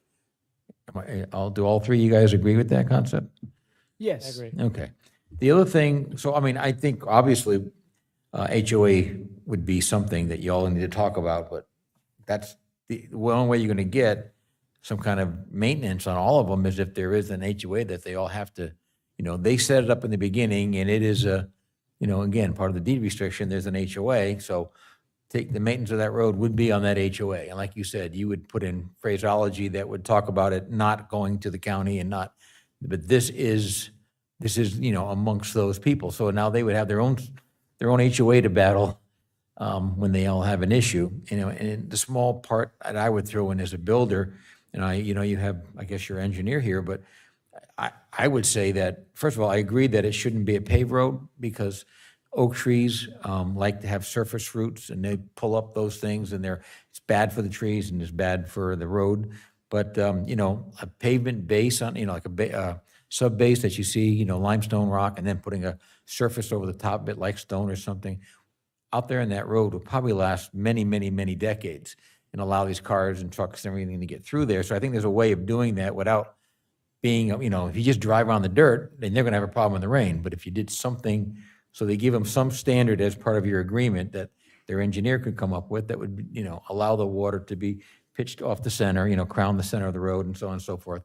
Just some standard things, just some language. I think you could get to a point where they could have a road that they could maintain, and that would be less of an issue.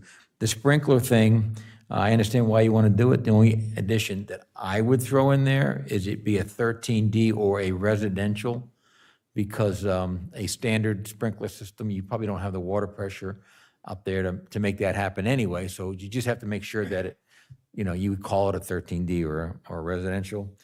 Let's see. No, that was my comment, believe it or not. All right, does anybody else have any more comments they want to throw out? No other comments?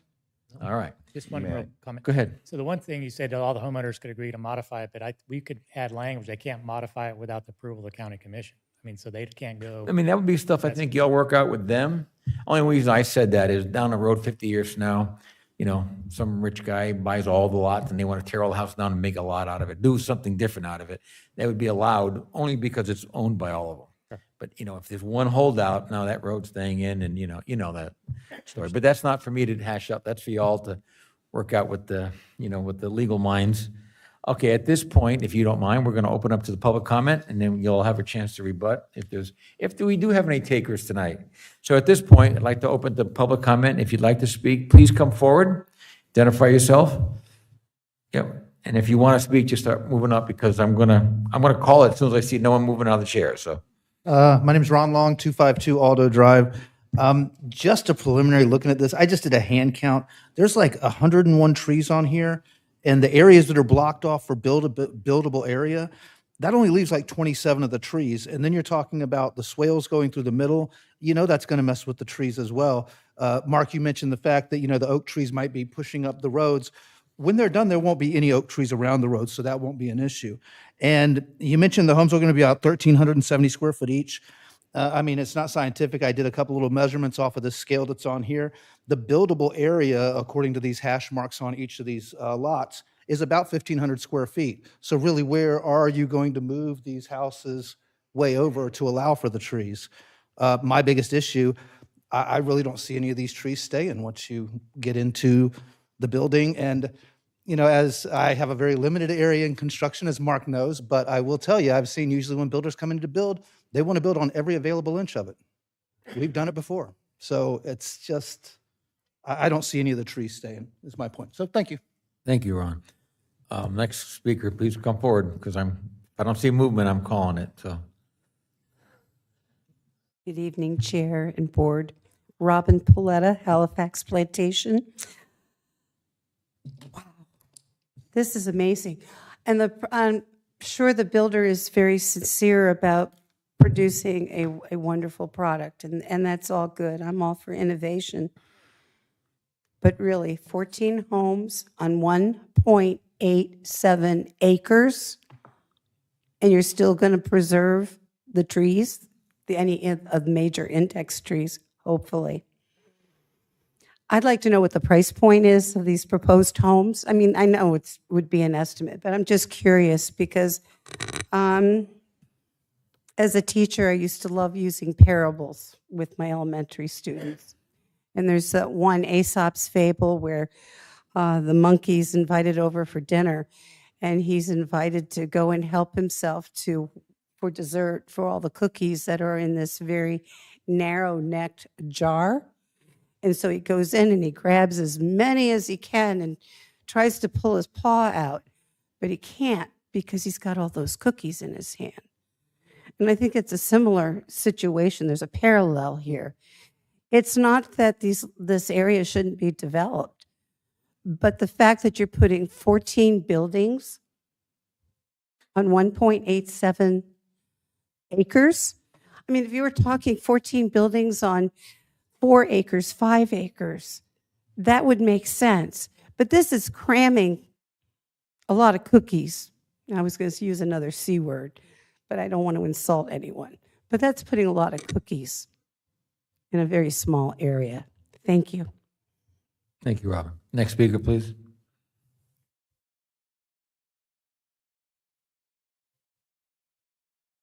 My name is Carl Gallo. I'm at 46 Hernandez. I am directly opposite side of all of these lots that we're talking about.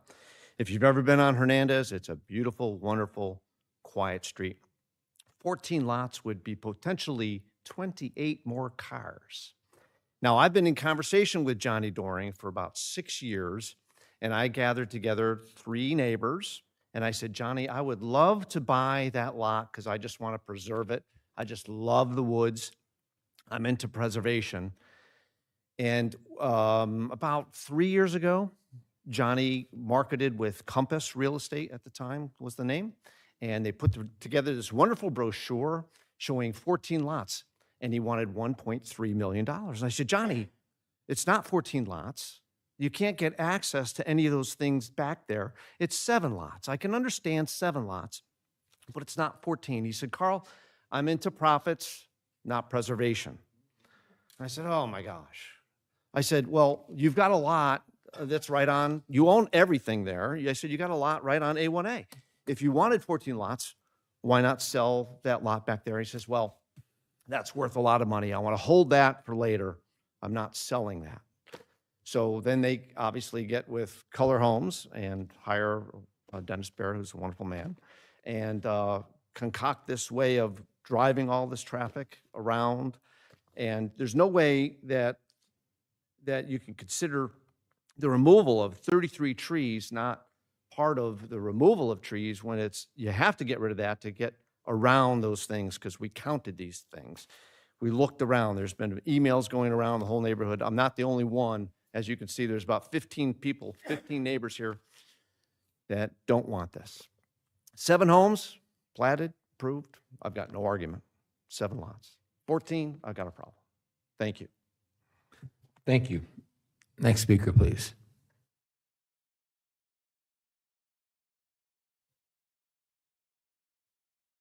Pam Hathaway, 38 Hernandez, Carl's neighbor. Some of what I'm going to say came from the Hammock Community Association. Dennis Clark, he could not be here today, so he gave me a lot of comments to make. So I want to give him credit for this. But It's called the hammock. And that's a reason it's called the hammock, because of the trees. And you've heard every one of you were saying the trees, the trees. And how many times have we seen a builder go in, oh, we're going to save the trees to the greatest extent possible?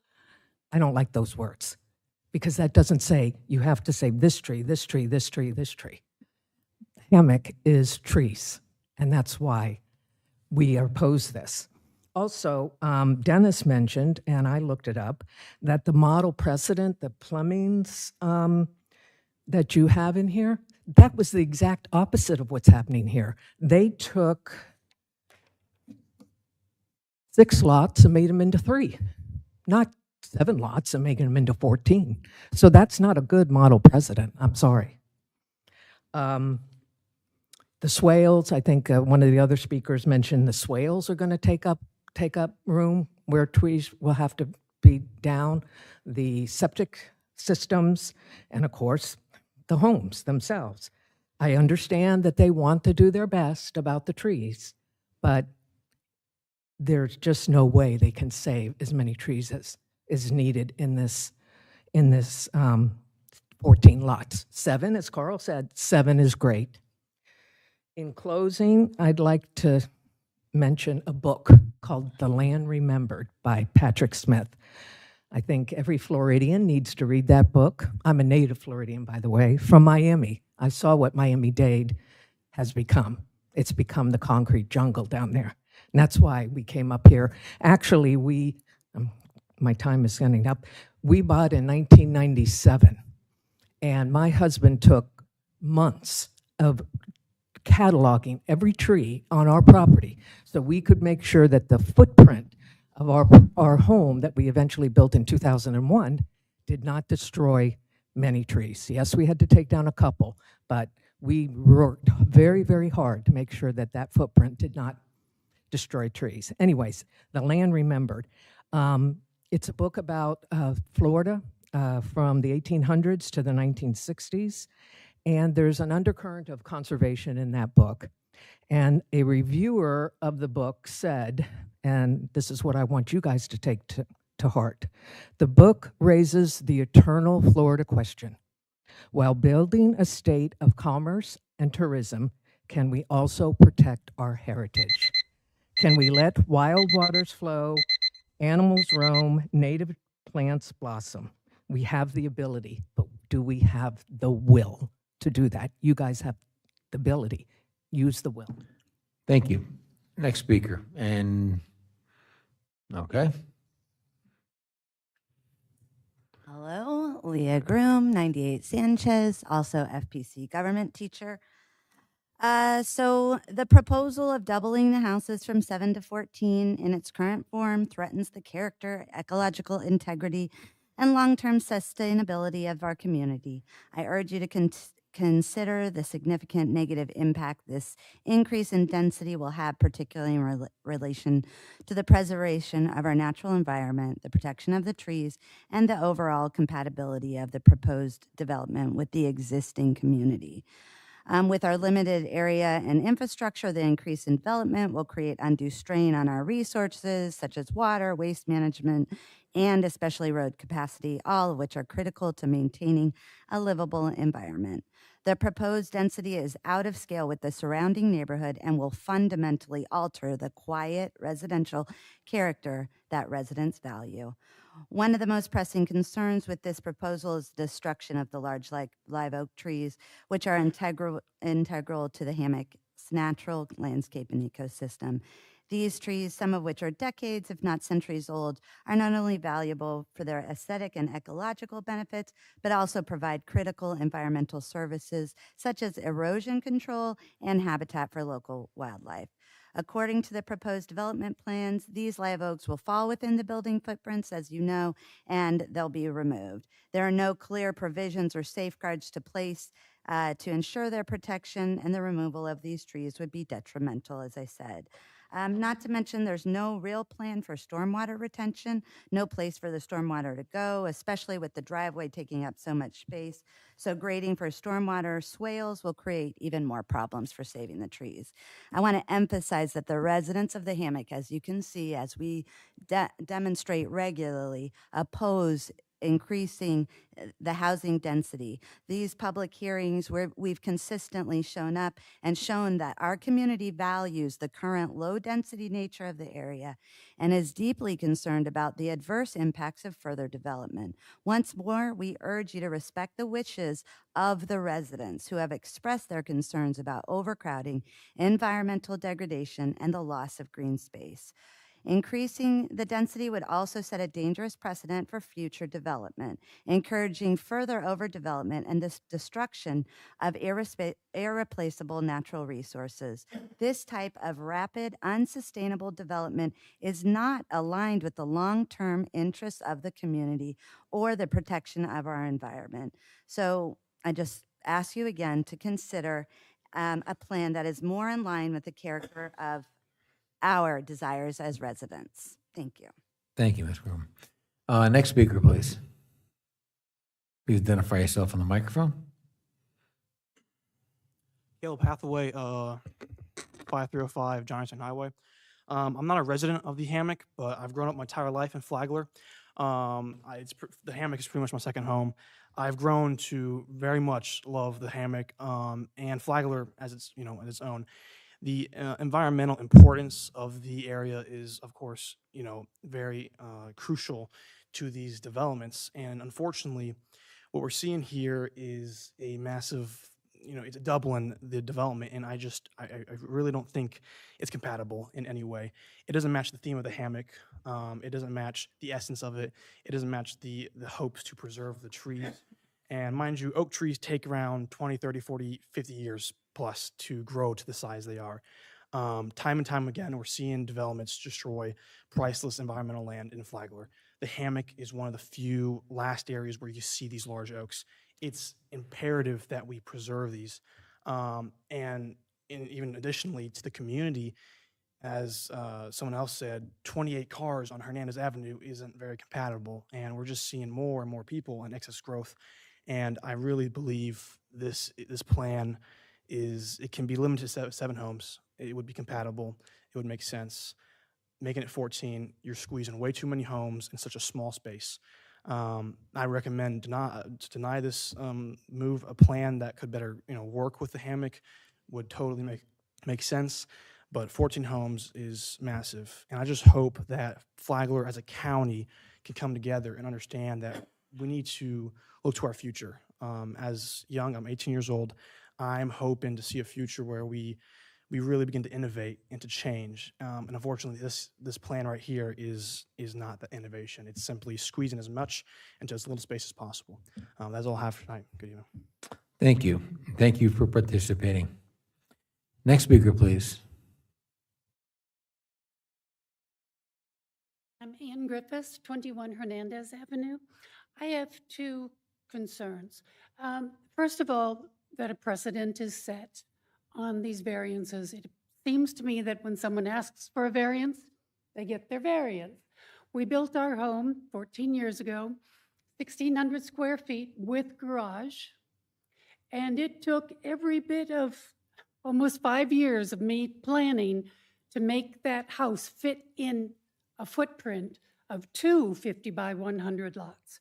We have 100 by 100. So the precedence to grant a variance just because someone asks for it is a huge concern. We were not allowed to. It's not sour grapes. It preserved the hammock. I'd like it to stay that way. Secondly, well, it's the same thing. With the trees, you're saying, well, we'll give a variance so we can save the tree. Someone requested and got their variance on 20th. They actually turned. They weren't supposed to be on 20th. They were supposed to have their access from whatever that road is called, Old A1A.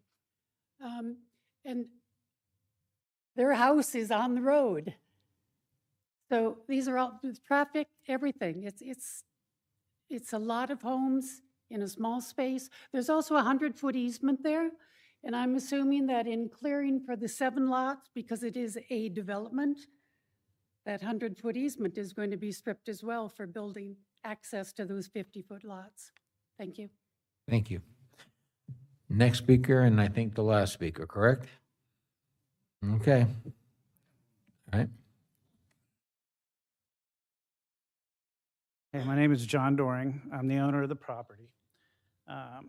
We had several builders approach us about building on this property. And we met Jason. We went over and looked at some of his houses, looked at what he does. And I told him my concern was saving the trees.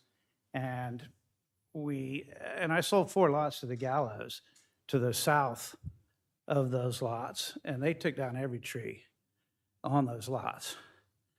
But I really didn't want that to happen in the hammock. I don't want it to happen on these lots. So I got with the builder and we looked at everything, and I really like what they're doing. I like that they're smart and that they're willing to move these houses around on these lots to make it work. And I'm going to hold him to it. It's going to have to work that way. We're going to do the best we can. So I guess that's what I got to say right now. Thank you. I guess last speaker. If anyone else wants to speak, this is your chance. Go ahead. Brian Alexander, 13 Hernandez Avenue. Mr. Alexander, please scoot up to the microphone. Sure. This is the strangest apartment complex I have ever seen designed in Flagler County. That's all I have to say regarding that. If you were to consider reinstating or actually replotting Sanchez Avenue, then I could see 14 homes on those 14 plots. But to ask a homeowner in unincorporated Flagler County to have a fire suppression system installed in their new home and not have a driveway, I think that's what we're looking at, and access it only traveling one way off of Hernandez in a circle, it looks like, it sounds like, based on my experience, an apartment complex with those 14 homes. Now, Sanchez Avenue meanders all over the place. All the streets do because they're dirt roads.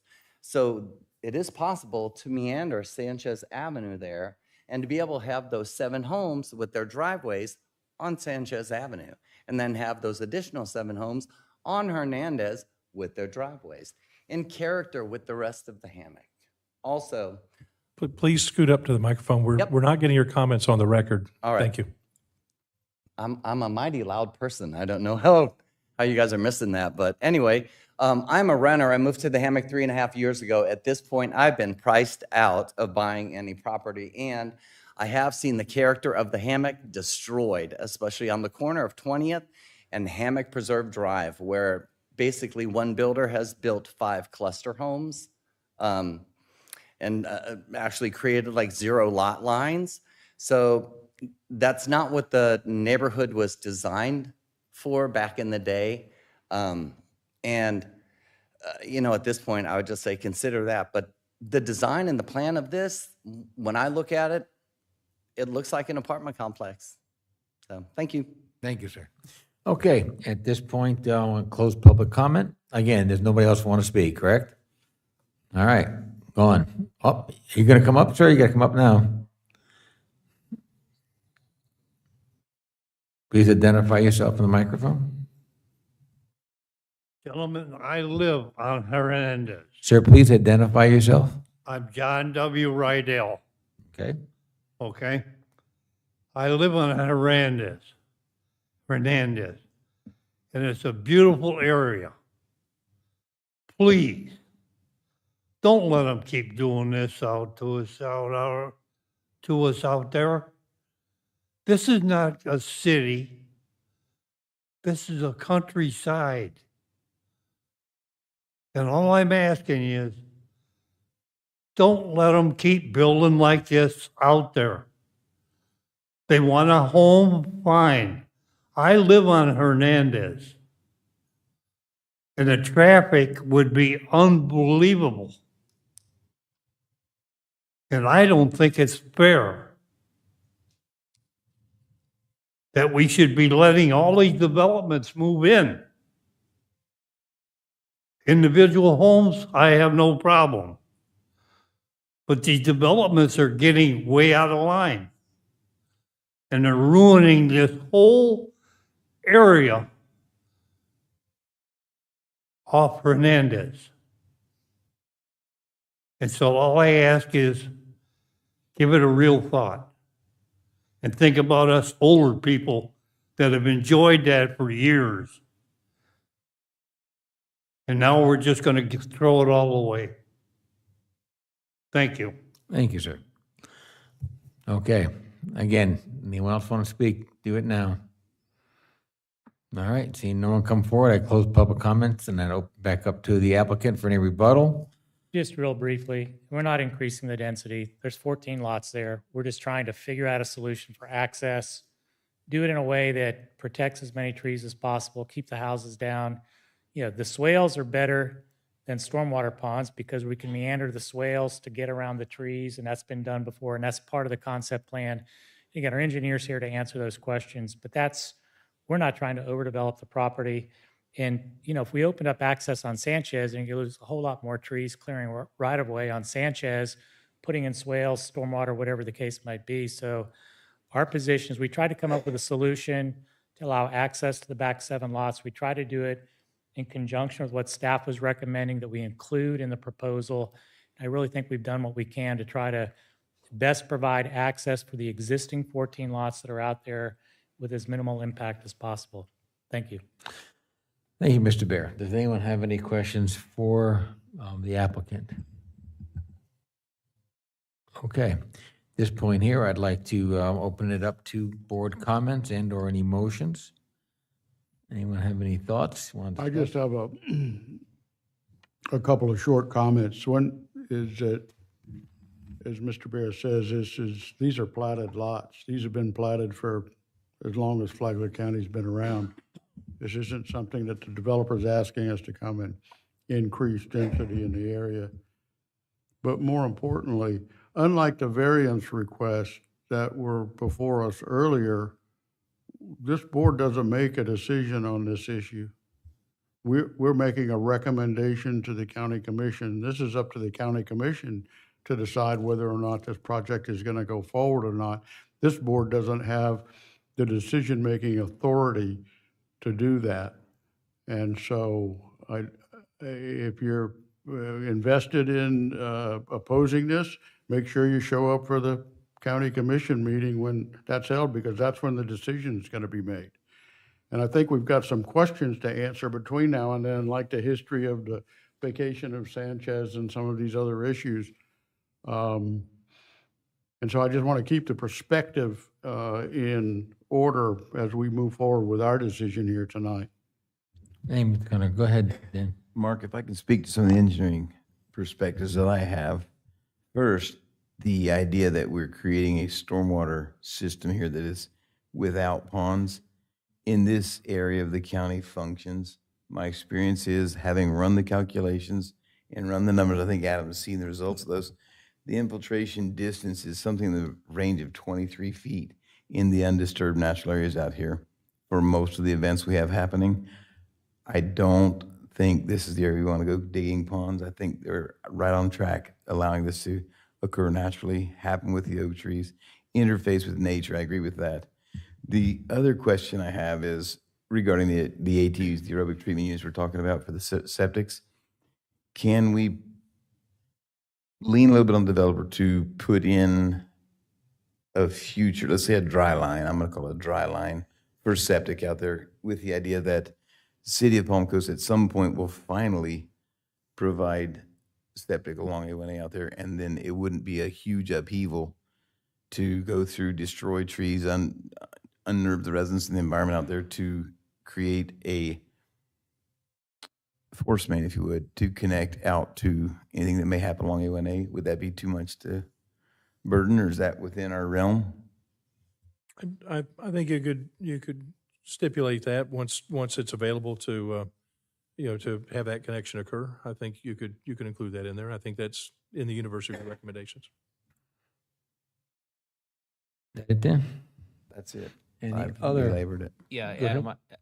if it's a, I guess it would be a private access road, would trash pickup be available there?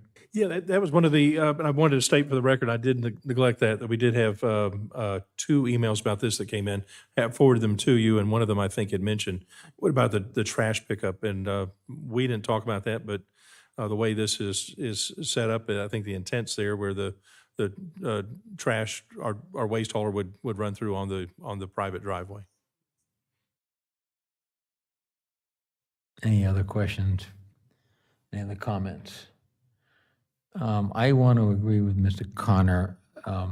First of all, I do want to applaud everybody for coming up, making comments. I took notes on everyone's comment. Majority of people are concerned about the trees. And, you know, from my one point of view, these lots, if developed, as every other lot of record out there in the Hammock, are all very similar in size. They're all very tiny. You can take the trees down. So that's happening whether this thing happens or not. These lots they're just too tiny to expect vast numbers of trees.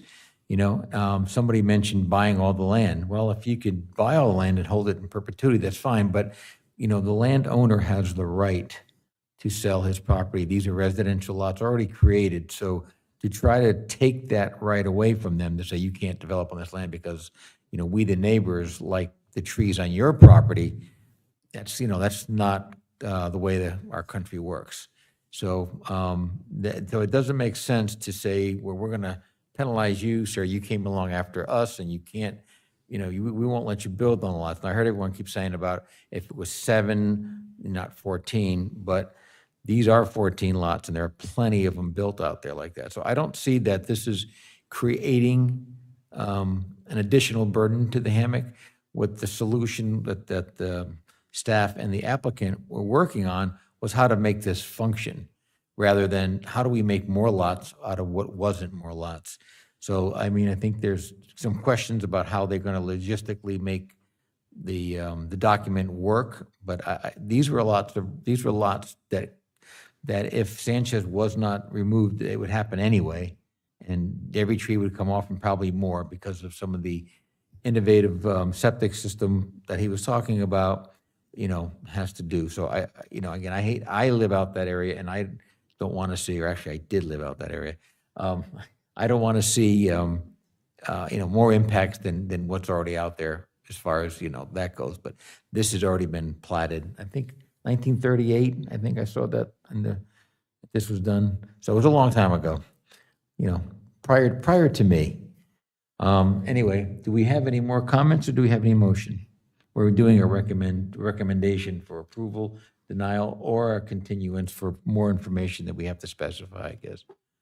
Given, in my opinion, given what we've talked about and discussed, hearing the comments of the community, I think that what is before us is in concert with the community and what needs to happen out there. No paved roads, and the things we're seeing is as minimal as you can get. And I would like to suggest, well, I'm going to make a motion that we approve it with the condition that we look for some dry line to allow a more feasible utility access in the future. Dan, you're talking about an additional, in addition to all the other options that he had on here that staff had? I'll tell you what, I'll clean it up. I'll just suggest I'm going to recommend that we approve with the options, with the conditions that are applied with by the the conditions staff. that staff had. Yeah. Do we have a second for this motion? I'll second. Okay, that was Mr. Goodman. Okay, so we can have a discussion. Does anyone want to discuss this as it's planned before we make a vote? What about your idea with the way the roads are designed? I mean, Is that part of it already? See, what it is, remember, we're just a recommending Right. body. They have an engineer, their staff. I think when it gets to the commission, you know, and I'm encouraging, obviously, as Mr. Connor did, if people from the public want to get up and talk to their elected officials, they should, and talk to them about it. But that's where maybe some of these details would be then ready to go for the actual approval, because we don't even have an instrument that would be recorded in tonight. Right. But do we have a responsibility to make those recommendations to the county We commission? could, or- if you wanted to ask the motion maker to add something in it, he could add it. Again, we're sending the motion up to the board, so this is, whatever we do is just a recommendation for approval, denial at this point.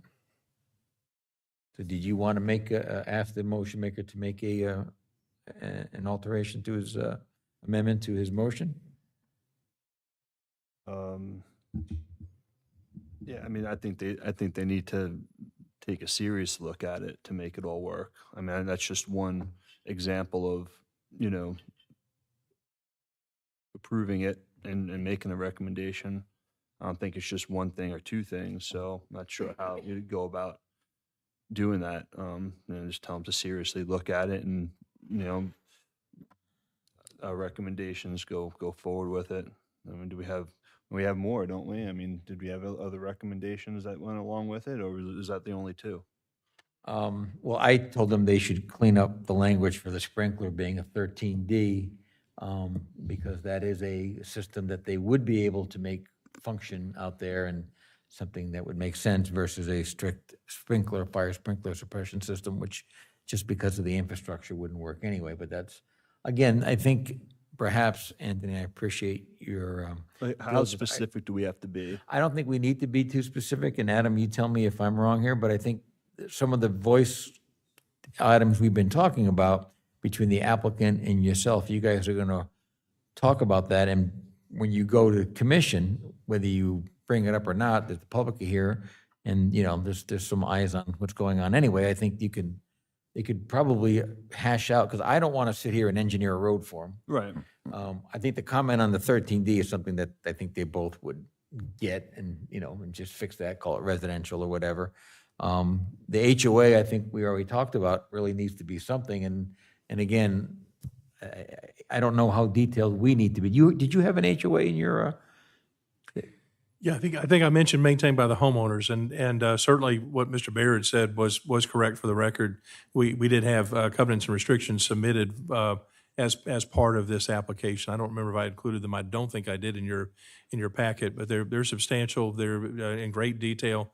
I didn't put them in because they're not something that county typically enforces, but they were prepared for this development, and I had left my language here as just saying maintained by the homeowners.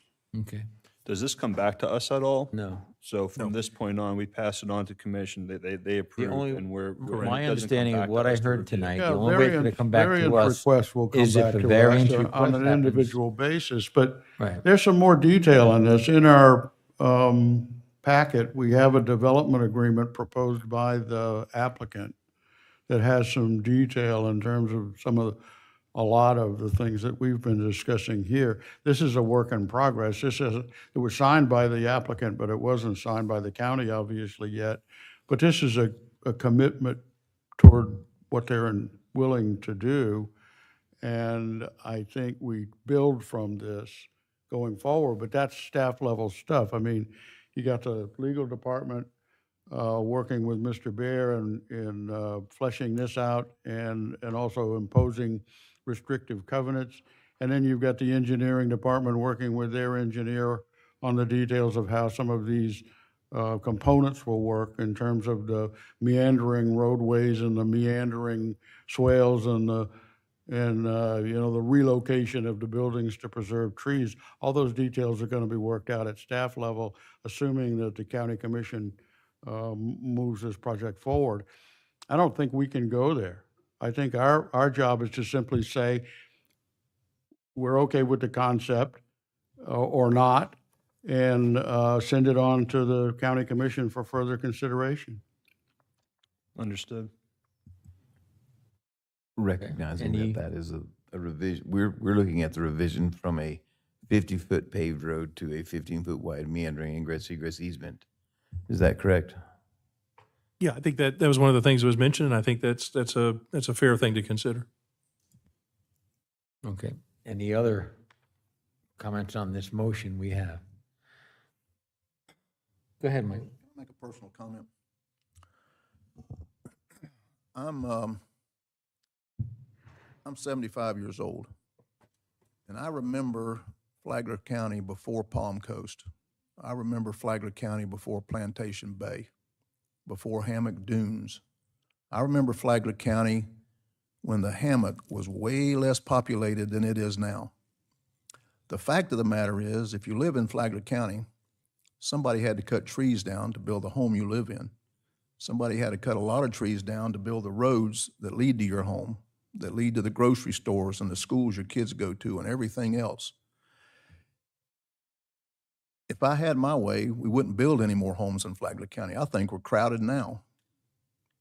I know that's kind of a radical statement to make, but at some point in the future, we're going to end up like Daytona. You know, that's just the way it is. People own property, and to what Mr. Langelo said, people own property, they've bought property, they've spent a lot of money buying it, and they have the right to build on it. Sometimes I don't like to see that any more than anybody else does, but all we can hope to do is try to be sensible about the way we deal with growth and progress in the county. And sometimes it just doesn't look good, just doesn't feel good. And that's all I got to say. Thank you, Mr. Boyd.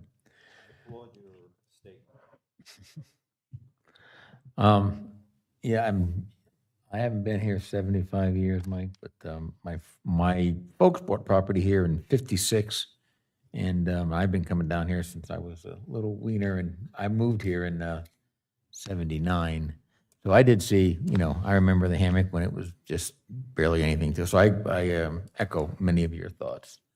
But anyway, we have an issue at hand. So do we have any other comments before we take a vote? Seeing none, I'm going to call the question. All those in favor of approving, or actually recommending approval to the board as with the conditions that staff has put on, signify by saying aye. Aye. Aye. Do we have any? Aye. Okay, do we have any negative, any disapproval? Hearing none, it is approved. Okay, we have another two items on our item, I think. So number 8, we have a request to continue to a December 10th meeting. Adam, do we need to bring public comment up on this one? If you can, that we did public notice, and that's within the, if you can't read it there, site development plan in the PUD district for the Hunters Ridge Town Center. If there was anyone who received notice and is unable to come to the December 10th meeting, we'd ask that they be able to make their comments now on the record, or if they want to make a comment as to why we are continuing this, either opposed or objecting to the continuance, we'd ask that they do that now. Okay, so at this point, I'm going to open item number 8, project 2024090015, site development plan in PUD district. This is, doesn't even say where it is, does it?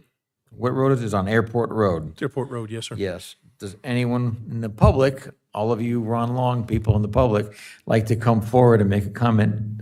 Do so now. Seeing Mr. Long not coming forward, we'll close that. Can we have a motion for a continuance? I'll make a motion. Continued date certain, and second by Mr. Boyd. All those in favor of the motion signify by saying aye. Aye. Aye. Any opposed? No. Okay, we have moved that to December 10th. Number 9, we're going to have a discussion, like for what, 3 hours, 4 hours? How many hours are we doing this one? Well, since I'm in the hopefully going to win the betting pool here, I decided I'd talk to Simone in the sidebar and wanted to make sure that I stayed here. Although it would be quicker if she sat here instead, but I figured with me sitting here and saying that the threat of me talking longer would make it where you would decide not to talk about this tonight, and we would then talk about it in December, I think is my plan. It's been a long evening. We do have transportation element, economic development, and recreation open space. I've got a very small print on these. It's not that big. I can go through the changes if you'd like to. I don't know how the rest of the board feels. I personally did not get your email on Friday. Something happened in my system, and I did not get this thing until today.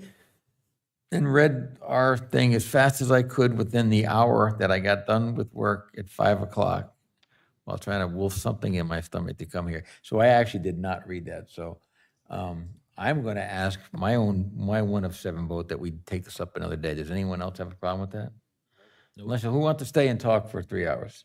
I don't see any. Adam does. So do we have a consensus to, yeah, you're outvoted, I think. All right, we don't need to continue this, right? Or do we need to continue that? No. You're just going to bring it up. It's not We'll a. bring it up in the next, it's for just discussion. a only. legislative item that Yes, we're sir. just in discussion. Okay, so we are looking now for staff comments. Thank you. Have a great evening. All right, that's a good comment. Do we have any board comments? Is anyone bored? All of you are bored, okay. Public comments, anyone in the public like to come forward?